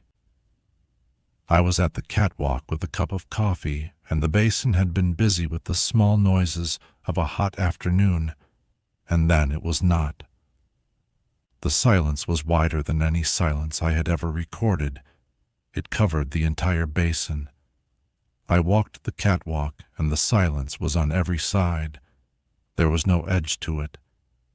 The center, if it had a center, was directly below the tower, in the populated valley itself, in country that had houses and barns and people in it. I stood on the catwalk with my coffee, and I thought about it. I had a choice to make, and I knew it. I could call it in. I could tell the dispatcher I was reading a pre-fire condition over the populated basin, and I could ask for crews to be staged in advance. If the pattern of the summer held, the fire might then start somewhere other than the basin, somewhere people were not, and we might lose a piece of the back country instead of houses. Or the pattern might not hold, because the pattern had been breaking down all August, and I might be calling in a phantom while the real fire built in the basin and reached the ranches before anyone could move. Or I could not call it in. I could let the silence sit unreported. If the pattern had been about my reporting, then maybe the fire would not come at all. Or maybe it would come anyway, and it would come in the basin, and people would die because I had decided, on the strength of a private notebook, to keep silent about what I was seeing. I do not know how long I stood on the catwalk. The coffee got cold. The basin stayed silent. The light shifted. I thought about my wife. I thought about my daughter. I thought about the families on the ranches below, none of whom I knew personally, all of whom had children. I thought about the previous notebooks, the empty places in Idaho, the staircase in Oregon. I thought about the lesson I had taken from each of those seasons, which was that watching changes the thing watched, and that not every visitor wants what you think it wants. I went inside and I called it in. I gave the dispatcher a partial report. I told her I was reading a pressure condition over the basin that I could not fully explain, that the conditions were unusually still, and that I thought it would be wise to bring an additional crew up the basin road and hold them at the south end of the populated valley. I did not say silence. I did not say pattern. I gave her enough that she could justify the staging without giving her anything that would have made her question my judgment. She was good. She did not press me. She passed the note up the chain. By dusk a crew had moved up the road, and was staged at a turnout on the south end of the basin, where they could move quickly in either direction. The silence broke around dusk. The basin came back to itself slowly. Birds called. Insects started. Wind moved in the grass. The ordinary world resumed. The fire came in the night.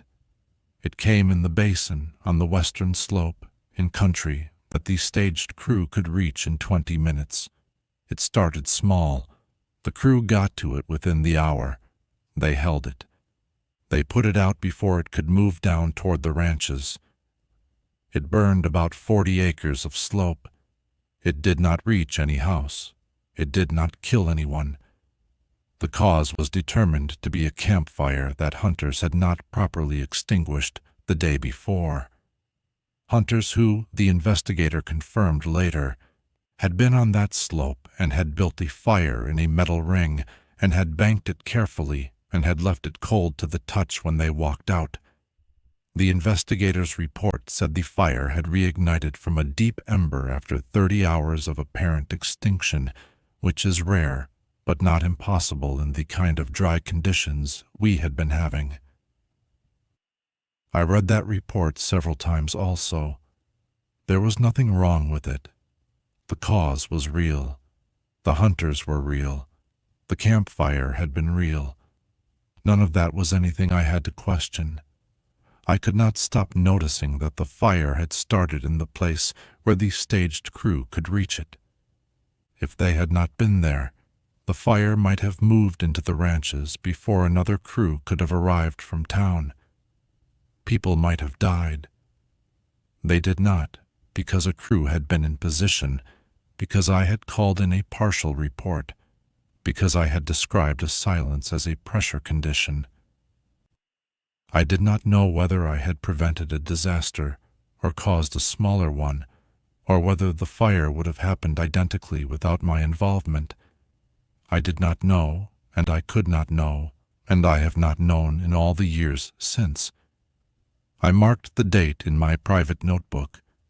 I have marked it every year since on the same day, not for anyone but myself. Not as ritual, not as memorial, just as a way of saying, on a particular day, that I once made a decision under bad conditions, and that I do not know if I made the right one. The lesson from that tower, if it was a lesson, was about the cost of knowing. The first tower had taught me that watching changes the thing watched. The second had taught me to keep certain doors closed. The third taught me that knowing something early does not always mean knowing it correctly. A warning that responds to your response is not a warning. It is a conversation. And once you are in a conversation, you are responsible for both sides, whether or not you understand who you are talking to. I finished the season, and I went home. I sat at our kitchen table with my wife, who knew me well enough to know I was different and not to ask why. I held my granddaughter on my lap, and I read her a book about a duck. I did not tell anyone about the silences. I have not told anyone about them since. That is the end of the third notebook. I am going to stop writing. The light is bad, and my hand is tired, and I do not want to write any more tonight. I closed the third notebook, and I did not move for a while. The thing I noticed, sitting at his kitchen table, with 3 notebooks read and 1 to go, was that I was tired in a way that had nothing to do with the hour. It was the tiredness you feel after a long phone call with someone who has been carrying something for a long time. He had carried this. He had carried it through every Sunday dinner I had ever sat at, through every birthday, through every silent walk in the backyard he had taken me on when I was small and could not yet keep up with him. He had been good company. He had been calm. He had loved my mother, and through her he had loved me. And underneath that, all of it, he had been a man who had marked a day on a calendar every year because He did not know whether he had done the right thing 40 miles from where he had been standing. I noticed something else too. I noticed it because I had begun looking for it. The lists in the back of each notebook were similar, but not identical. The first had been "Do not invite," "Do not over-report," "Blank ground," "Watching changes the thing watched." The second's back cover list said, "Do not answer," "Do not open," "The door is the boundary," "Not every voice is a person."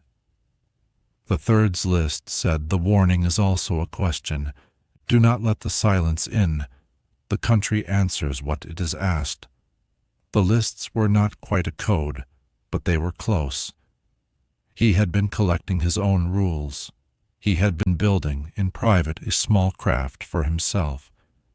He had not trusted anyone else to do it, because there had been no one else to do it. The lists did not contradict each other. They built on each other. The man who had written the third list had read the first and the second. I picked up the fourth notebook. It was the smallest of the four. The cover was metal corner gray, the kind the service had used in the 80s and into the 90s. The waxed paper around it had been the cleanest, but the notebook itself had been the most handled. The cover was rounded at the edges from being carried in a pocket. The corner he had pressed flat was on the front lower left, where a thumb would have rested if he had been holding it open and reading from it. The handwriting on the inside cover was the handwriting I knew best, the handwriting from his last 20 years, the slight slope to the right, the careful spacing. The pen had been a ballpoint, blue, the kind he had bought by the box at the hardware store. He had written on the first page only, "This is the last one. I am not going back after this. I want anyone reading this to understand that I do not believe I was wrong, but I also do not believe I am the right person to have known. The Nevada Tower was the last assignment I took. I want to say at the start that I knew, going into it, that I was at the edge of the work I could still do. I was 61. I had been a watchman for almost 40 years by then, with a few breaks. My back was no longer reliable on long shifts. My eyes had needed glasses for a decade. My wife had told me, the spring before I left, that she did not want me going up another tower. She had not made me promise. She had said it, and she had let me think about it, which was her way. I had thought about it. I had told her I wanted one more season. She had nodded, and she had said all right, and she had not said anything else about it. The country was high desert with mountains, sagebrush and dry rock and ridges that ran for 100 miles in lines you could not have predicted from any other part of the country I had worked. The tower was metal-framed and newer, no more than 15 years old at that point. It had been built on a saddle between two peaks, with a long view east into the basin and a long view west into another basin, and from the catwalk at night you could see what looked like the whole sky at once. There was no town within 30 miles. There were no other lights. The sky was the most thorough sky I had ever stood under. The cabin was uncomfortable. I want to say that because the previous towers I have written about had at least had some warmth to them, some accumulated wood smoke, or worn-in cot or shelf of cans, where you knew where everything was. The Nevada Tower had none of that. The cabin was metal. The walls were thin steel sheeting, painted gray on the inside. The bed was a thin mattress on a metal frame. The fire finder was a newer model, with a printed plastic dial. The map boards were laminated. The radio was modern, with a small green display that buzzed faintly when the cabin was otherwise still. There was a small propane heater that ran clean and made the cabin warm enough, but not warm in any real sense. The food was in a metal locker. The water was in plastic jugs. The whole cabin felt like a piece of equipment, and I never did stop feeling when I was inside it, that I was a part inside another part, inside an instrument. There were old astronomy charts on a shelf above the bed. They had been left by a previous watchman, the supervisor told me, a man who had done several seasons there in the 70s and had liked the night sky. The charts were the laminated fold-out kind, well used, the corners frayed. They were marked in places with small handwritten notes in pencil. The handwriting was not mine, and not anyone's I knew. The notes were brief. A small arrow with a date, a circle around a star with a question mark next to it, a line in one place between two stars with a small word that had been rubbed out. They were the notes of a man who had been paying attention to something specific over time. I did not pay them much mind at first. I am not an astronomy person. I know the constellations a working man knows, the ones you use to navigate roughly at night. The charts were not part of my equipment. I left them on the shelf. I did the weather. I did the watches. I called in my reports. I noticed the wrong stars about 3 weeks in. It was a clear night in late June. I had been on the catwalk after the last call of the evening, drinking water, looking up. There was no moon. The sky was the kind of black that holds things steady. I was looking at a band of stars I did not know the formal name of, low in the southwestern sky, when I noticed that one of the stars in the band was in the wrong place. I want to be careful here. I am not an astronomer. I cannot tell you by formal name which star I mean. I can tell you that there was a small triangle of stars near the horizon that I had been seeing every clear night for 3 weeks, and that the triangle had become, that evening, a slightly different shape. The lower left point of the triangle was not where it had been. It was about a finger's width higher when I held my arm out than it had been the night before. The other 2 points had not moved, as far as I could tell. The lower left point had. I went inside and I got one of the astronomy charts off the shelf. I opened it on the small table by the radio. I tried to find the triangle.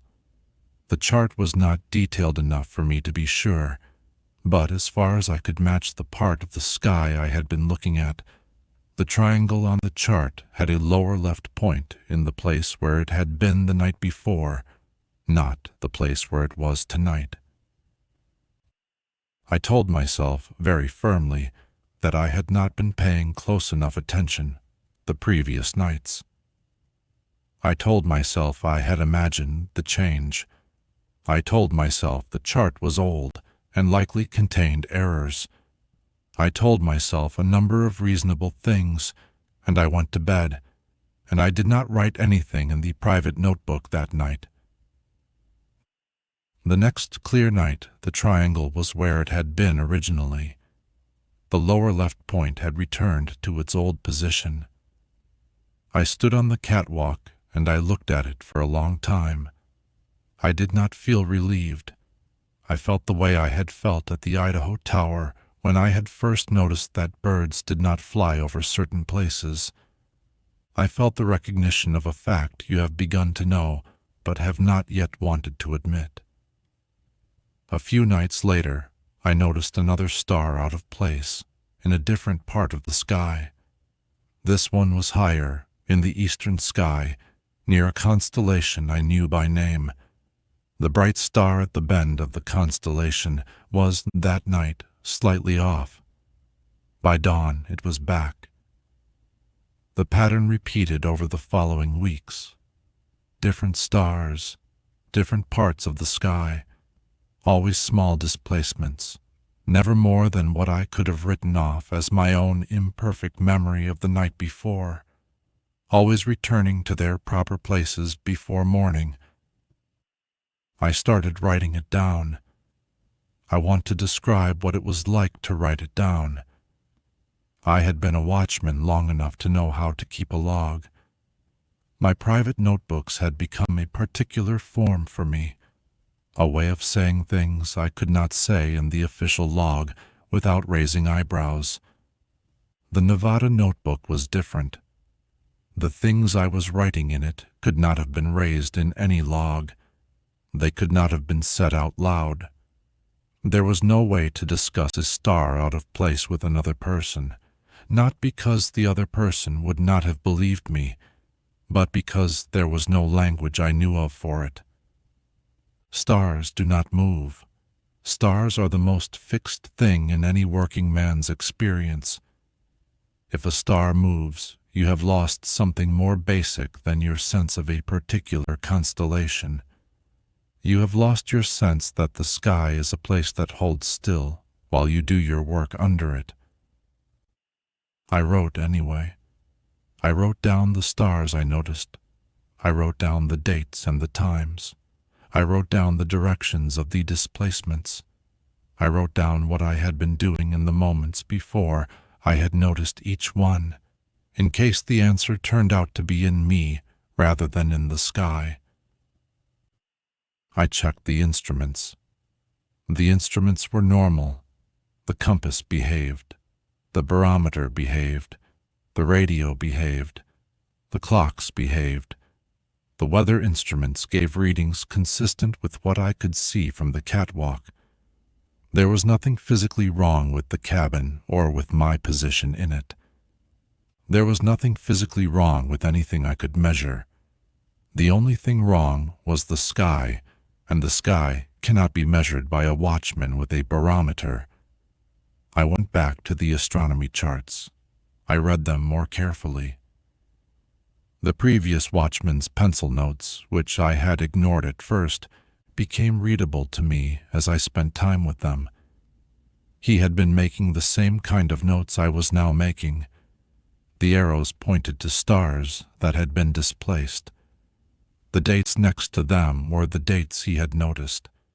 The circle with the question mark was a star he had been unsure of, perhaps because it had moved more often than the others. The line between two stars was, I realized, an attempted alignment, an effort to see whether two displaced stars together pointed to anything in particular on the ground.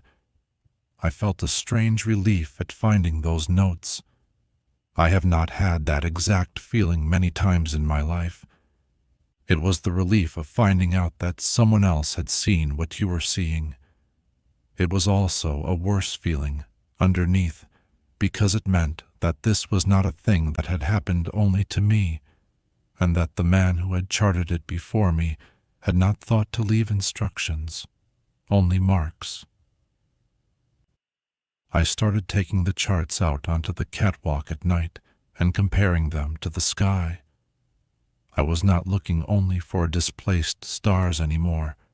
I was looking for patterns in where they were displaced toward.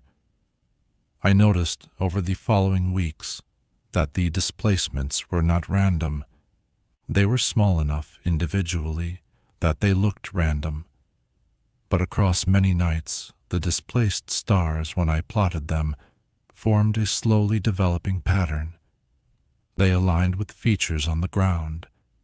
I do not mean roughly. I mean that the displaced positions of the stars, plotted on the chart, formed a set of bearings that, if you laid the chart against the laminated ground map and oriented them properly, ran along ridge lines, dry creek beds, and old roads in the country I was watching. The sky was not arranging itself randomly.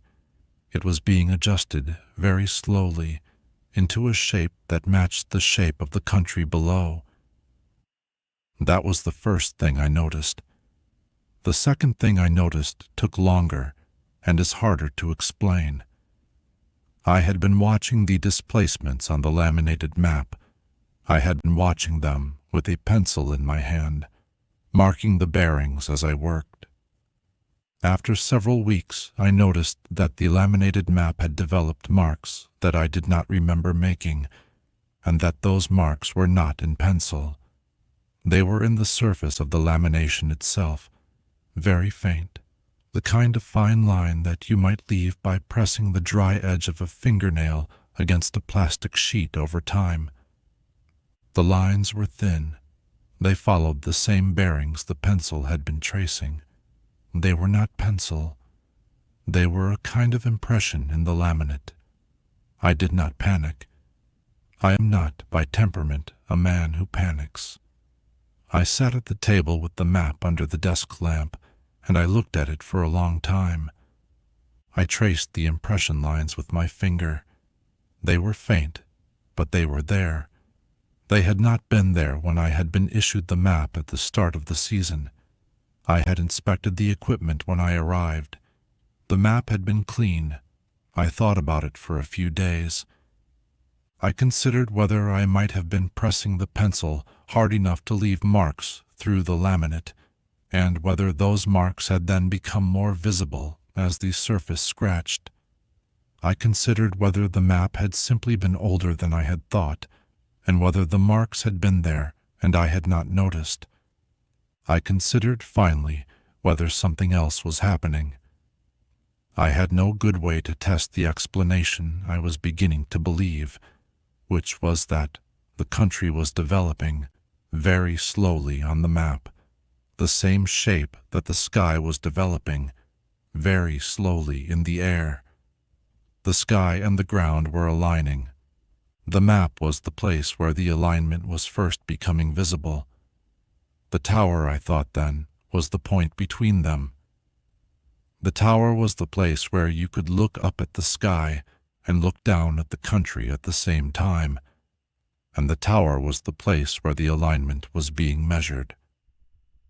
We had been told all our working lives that we were watching for fires. We had been told that the towers were observation posts for smoke detection.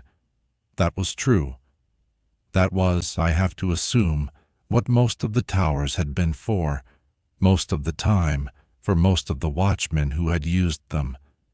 But I was beginning to understand that some towers, and possibly all of them, were also fixed observation points between two maps, the sky map and the ground map. We sat in them. We took bearings. We used the firefinder with its sighting bar and its calibrated angles to relate one part of the world to another. We had been doing this, in one form or another, since the first lookout had been built, and the country had been getting used to it.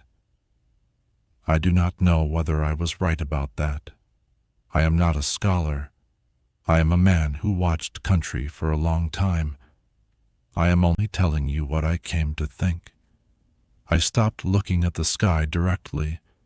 After a while, I covered the windows of the cabin at night with the canvas tarp from the supply chest.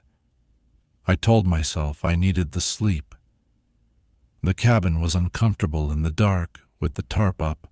The metal walls reflected the small sounds back at me, and the propane heater clicked, and the radio's green display lit the canvas with a faint glow. I did not like it. I kept the tarp up anyway. The tarp did not help. The sky was still in the cabin, in a way I have trouble describing. The metal walls of the cabin were faintly reflective. The thin paint on them had aged. At night, with the lamp low, the inside of the cabin held a dim, distorted reflection of whatever was outside. The reflection was not clear enough to see anything in particular. It was clear enough that, when the sky had moved during the day, the inside of the cabin had moved with it. I could see, in the slight sheen of the metal walls, the faint suggestion of stars where stars should not have been visible at all. They were not bright. They were not clearly stars. They were the kind of optical residue your eye fills in when it has been looking at one thing for too long. I started seeing the wrong stars in the walls. I do not want to dwell on that. I want to say only that there came a point in mid-July when I had to choose between covering the windows and uncovering them. Covered, I saw the sky's residue in the walls of the cabin and could not get away from it. Uncovered, I saw the actual sky and could not stop noticing what was changing in it. There was no good choice. I uncovered the windows because I felt it was better to look at the real thing than at its reflection. I think that was the right decision. I am not certain. The radio began running a few seconds late. This was not a hardware problem. The radio was tested. It worked normally during the day. At night, beginning around midnight, my check-ins with the dispatcher would have a small delay built into them. I would speak. There would be a pause. She would respond. The pause was not large. It was perhaps a second longer than a normal radio pause. It was the kind of thing you would not notice in a single exchange, but that becomes noticeable across a series of them. I noticed it because I had been watching for things to notice. I did not say anything to the dispatcher about it. I did not want her to ask why I was asking. I did not have a good answer to give. I want to mention one more thing about the maps before I write down what happened on the last night. The laminated ground map of my district had been issued to me at the start of the season.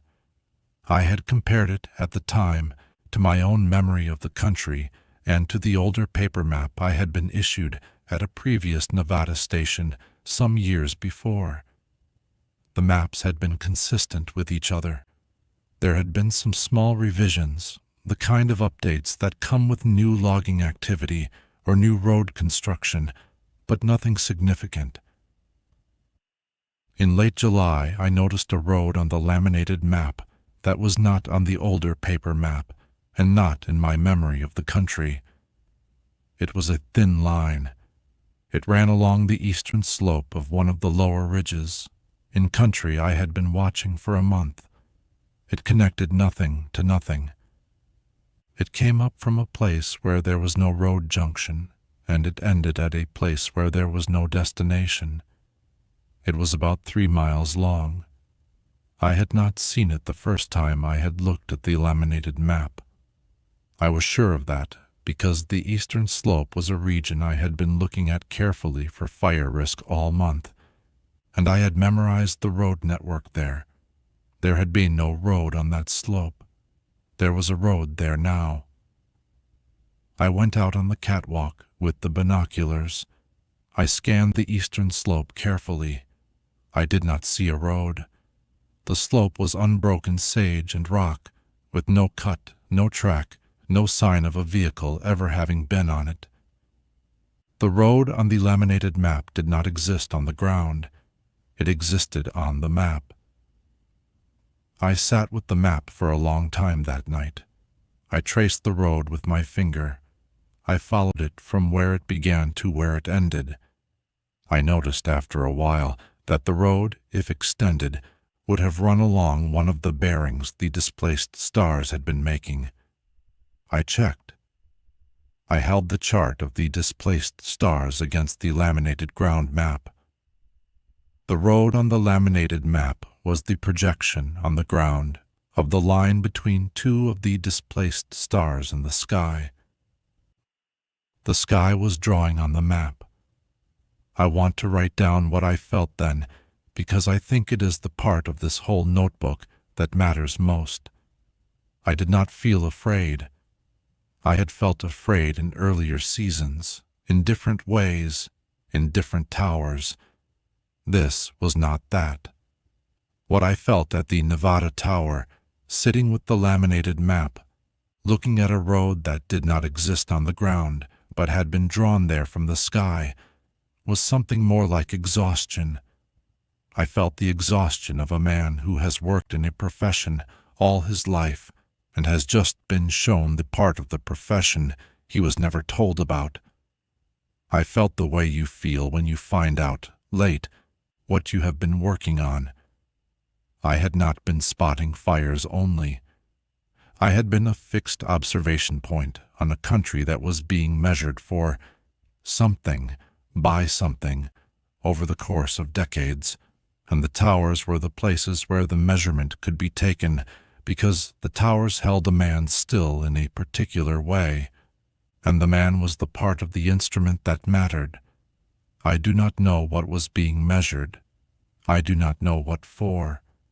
I am not the right person to know.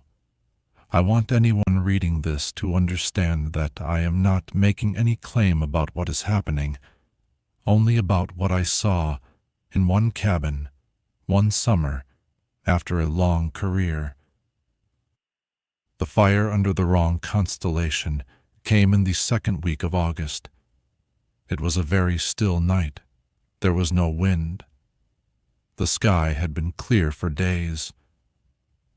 I had been watching the eastern basin, where the road that did not exist had been drawn. I had not reported the road. I had not reported the displaced stars. I had not reported anything I could not justify with an instrument reading.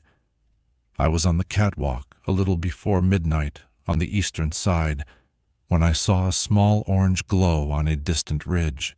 It was very small. It was the unmistakable color of an open flame, banked, reflecting off rock or smoke. I lifted the binoculars. The glow resolved into the crown of a small fire in a stand of juniper on a ridge perhaps 15 miles east. There was no human source on that ridge. There had been no lightning anywhere in the region for 10 days. There was no plausible cause. I lowered the binoculars and I looked at the sky above the fire. There was a constellation there I did not know. I want to be careful when I say that. I am not an astronomer. I do not know all the constellations.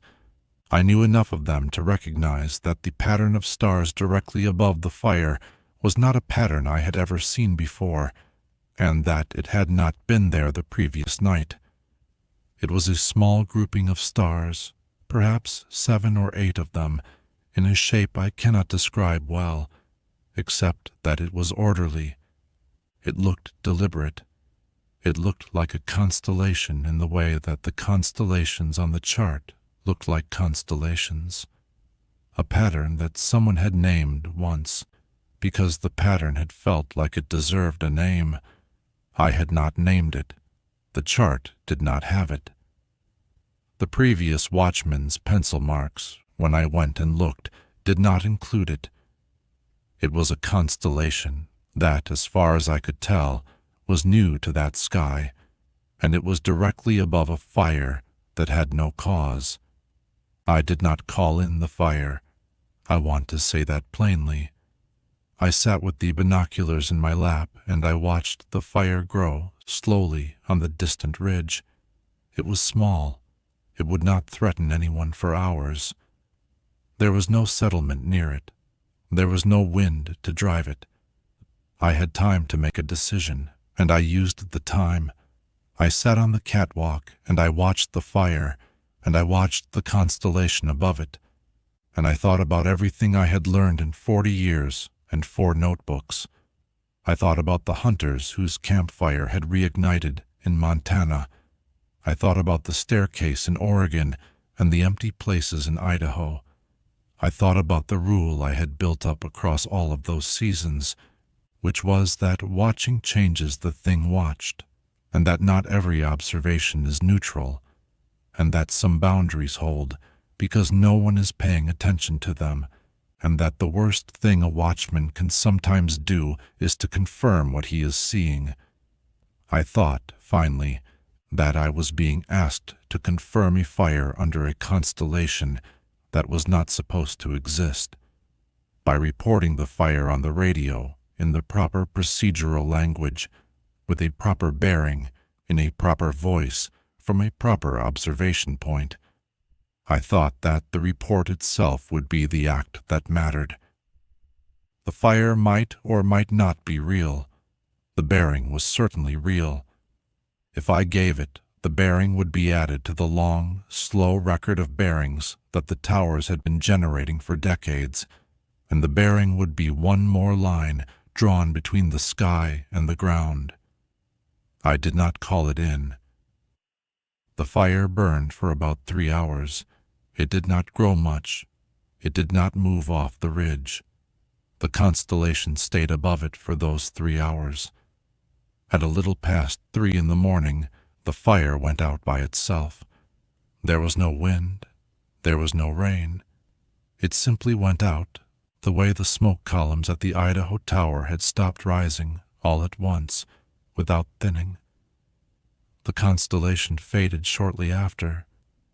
The sky returned to a sky I knew. I went inside and I sat at the small table near the radio, and I made coffee on the propane stove, and I did not move for a long time. The firefinder sat on its base in the center of the cabin. The sighting bar lay along its calibrated arc.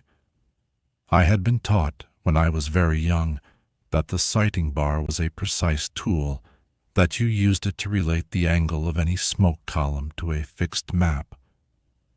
I had been taught that the firefinder was the most important piece of equipment in the tower. I had used firefinders for 40 years. I had never thought in all that time about what the firefinder was for, exactly beyond its stated purpose. I had assumed its stated purpose was its only purpose. I looked at the firefinder that night, and I noticed for the first time that the calibrated arc on it was a kind of small heaven. It was a brass arc with degree marks mounted on a base with a sighting bar that pivoted across it, and the watchman's task was to align the bar with a feature on the horizon and read off the bearing. The bar was the watchman's hand. The arc was the sky. The base, with its map, was the ground. The firefinder was a small model of what the tower itself was, and the tower itself was a small model of what the watchman was, and the watchman was a small model of what the country had been training him to be, slowly, across a working life. I looked at the firefinder for a long time. Then I picked up the laminated ground map, the one with the road that did not exist on the ground, but had been drawn from the sky, and I went outside with it. I did not burn the map. I want to be clear about that. There was a small burn barrel below the cabin for the trash, and I had matches, and a younger man might have done it.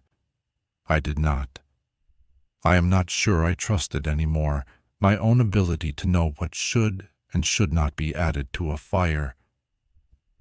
I went down the metal stairs to the gravel pad at the base of the tower, and I tore the map carefully along the bearing of the road that did not exist. I tore it once. I did not tear it into pieces. I tore it once, separating the side with the road from the side without it. I rolled the side with the road into a tight cylinder. I walked away from the tower along the service track for about a quarter mile, to a place where the country dipped into a dry wash. I dropped the rolled map into the wash. I covered it with a flat rock. I walked back. I kept the other side of the map, the one without the road. I folded it and put it in my pocket. I have it still. It is in this notebook. Anyone reading this will find it folded inside the back cover. I sat in the cabin for the rest of the night. I did not turn the radio off. I did not unplug it. The dispatcher's check-in came at the regular time, and I gave the regular response, with the small delay built into it.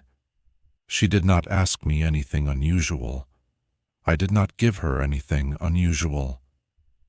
The fire on the ridge was not in the morning report from any source. The crew that swept that area later in the week found no burn. Whatever I had seen had left no trace. I drove down the mountain 3 days later. I told the supervisor I was resigning early due to health. He was kind about it. He said the country had been hard on me. I let him think that. I drove home. I sat with my wife at our kitchen table. She put her hand on mine and she did not ask. I did not tell her anything for a long time, and when I did not tell her this part. I told her I had decided I was done with towers. She nodded. She poured me more coffee. In my private notebook that night, I wrote down only one sentence. I wrote it because I needed to write something, and because I knew, even then, that I would never write in this kind of notebook again. The sentence was, I was not watching for fires anymore. That is the end of what he wrote in the fourth notebook. There is nothing else after that sentence. The remaining pages of the notebook are blank, except for the half map he kept, folded inside the back cover, which I unfolded after I read the last page and held in my hands for a long time before I put it back where he had left it. I sat at the kitchen table for a long time after I closed the fourth notebook. The wind had gone down outside. The furnace was running quietly. The kitchen clock ticked. The 4 notebooks were lined up in front of me on the table, in the order I had read them, and the pile of small things that had fallen out of them across the evening was beside them. The dispatch carbon, the folded half map, a pressed sprig of sagebrush from the Nevada notebook that I had not mentioned but that had crumbled almost to nothing when I had opened to its page, a penciled scrap of someone else's astronomy chart, the small artifacts of a life that had been kept in waxed paper inside a fireproof box inside a locked drawer for a reason. I did not feel afraid. I want to say that because if I tell this story to anyone, the natural assumption will be that I was frightened, and I was not exactly. I felt at the end of the fourth notebook the way I had imagined he had felt at the end of his last season. I felt finished. I felt as if I had been told something difficult and patient by a man I had loved, and I felt the responsibility of having heard it. I made one more cup of coffee. I went to the back room of the house, the one with the desk and the locked drawer. I sat in his chair. The chair still held the shape of him, faintly in the seat cushion. I did not put the notebooks back yet. I sat at the desk and I looked at the room. The lamp was on. The blinds were drawn. The room was as he had left it. There was a 5th notebook on the desk. I did not see it until I had been sitting there for a few minutes. It was on the corner of the desk, on top of a small stack of mail he had not gotten to. It was the same kind of notebook as the 4, the same green cover, the same stitched binding. It had not been in the box. It had not been wrapped in waxed paper. It had been left out on the corner of the desk, the way a man leaves a notebook he is still using. I picked it up. The cover had no label. The handwriting on the inside cover had not yet been written. The first page of the notebook had a single date written on it, in his hand, in the blue ballpoint pen he had used at the end of his life. The date was tomorrow. Below the date was a single line. The handwriting was his. I want to be honest about that. The handwriting was his, mostly. There was something in the slope of certain letters that was not quite his. The way the lowercase a was formed, the way the T crossed, they were his letters, but they were a little tired. They were the letters of a man whose hand had been borrowed for a moment by someone whose hand did not work quite the same way. Or they were my own letters. I cannot rule that out. I had been reading his hand all evening, and a person who reads a hand long enough begins to imitate it, and a person who is tired and grieving in a familiar kitchen at a familiar table can write things in a familiar hand without quite meaning to. The line read, Someone always takes the next watch. I sat with the notebook open on my lap. I read the line. I read it again. I closed the notebook. I put it back where I had found it, on the corner of the desk, on top of the stack of mail. I went out to the kitchen. I poured the coffee into the sink. I rinsed the cup. I set it upside down on the towel by the faucet, the way he had set his upside down for 40 years. I dried my hands. I turned off the kitchen light. I stood for a moment in the dark, listening, the way you listen in a house that belongs to a person who is no longer there. I noticed, from the kitchen window, a thin column of pale haze rising over the trees at the back of the property. It was not large. It was about the width of a pencil at arm's length. There was no wind to move it. It rose straight up out of a part of the woodlot where I knew, because I had walked there as a child, that there was no clearing. I noticed on the front porch a wet print on the second step from the top, although it had not rained. I noticed in the kitchen window the reflection of the night sky over the backyard, and in the reflection there was a small grouping of stars in a pattern that looked deliberate, and the pattern was not one I knew. I did not go to the back door. I did not go to the front porch. I did not go out to look at the column over the woodlot. I did not turn on any more lights. I stood in the dark kitchen, and I let myself notice, one at a time, what there was to notice, and I did not respond to any of it. The list in the back of the second notebook had said, "The door is the boundary." The list in the back of the third notebook had said, "The country answers what it is asked." The list in the back of the first notebook had said, "Do not invite, do not over-report." Watching changes the thing watched. I stood in the kitchen. I let the column of haze be a column of haze. I let the wet print be a wet print. I let the wrong star be a wrong star. I did not name them. I did not draw them. I did not write them down. I went back to the back room. I sat at the desk. I picked up the 4 notebooks and the small artifacts, and I wrapped them carefully, and I put them back into the fireproof box. I put the box back into the bottom drawer of the desk. I locked the drawer. I taped the key behind the photograph of my grandmother, where he had taped it.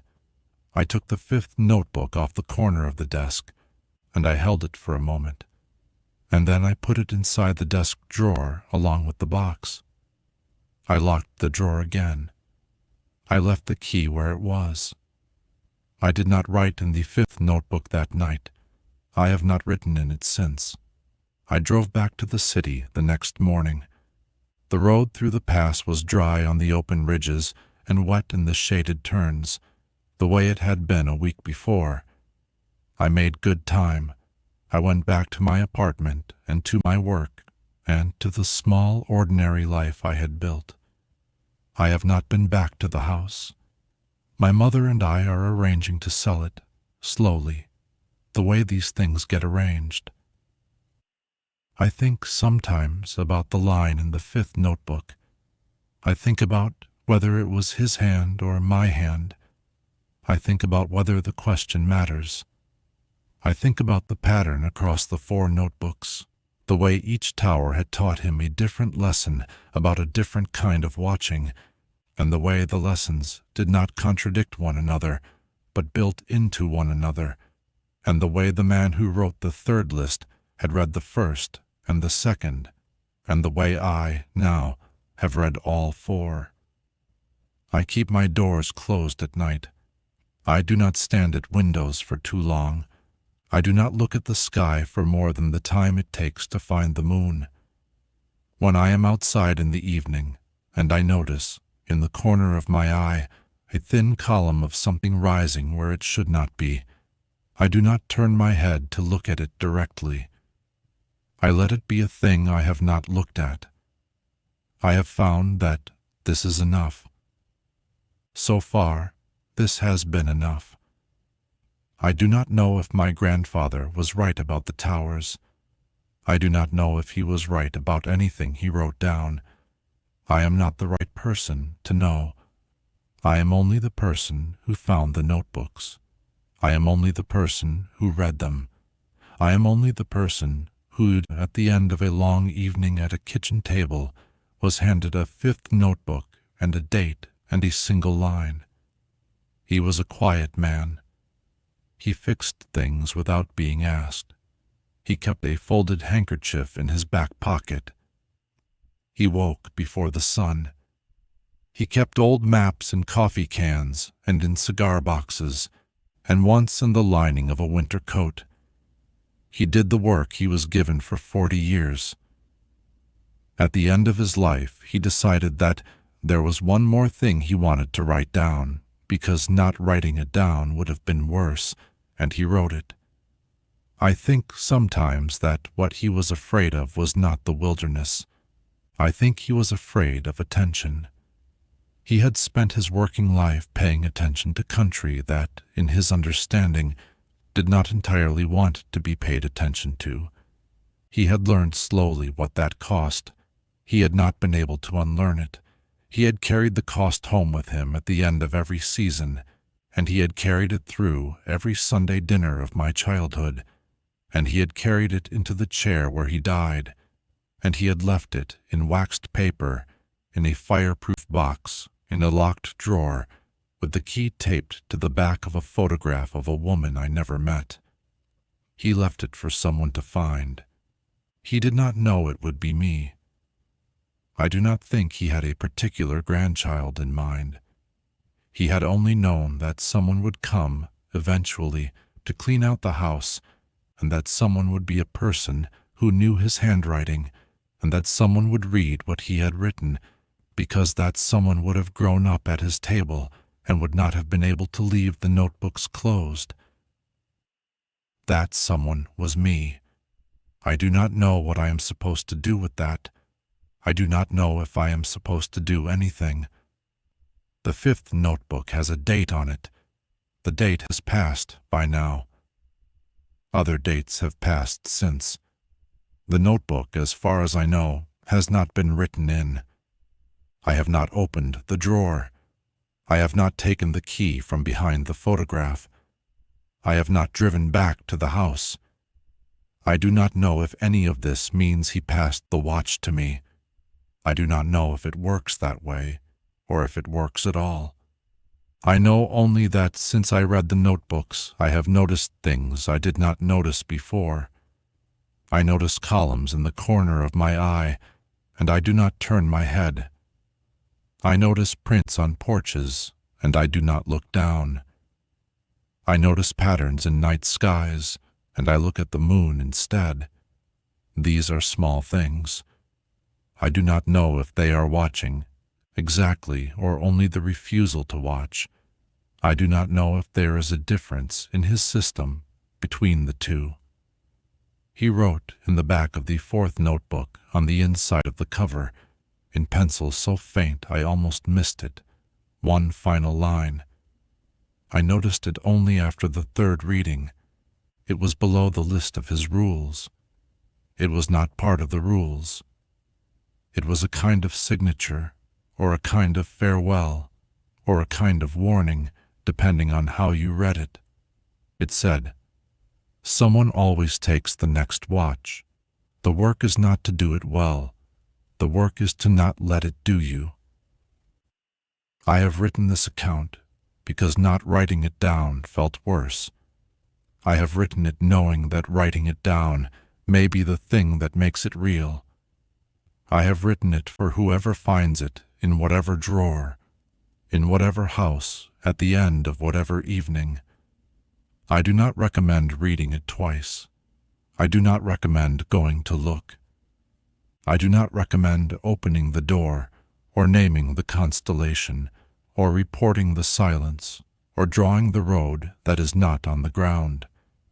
The lamp is low. The kitchen is quiet. The wind has not come back up. I am going to stop writing now.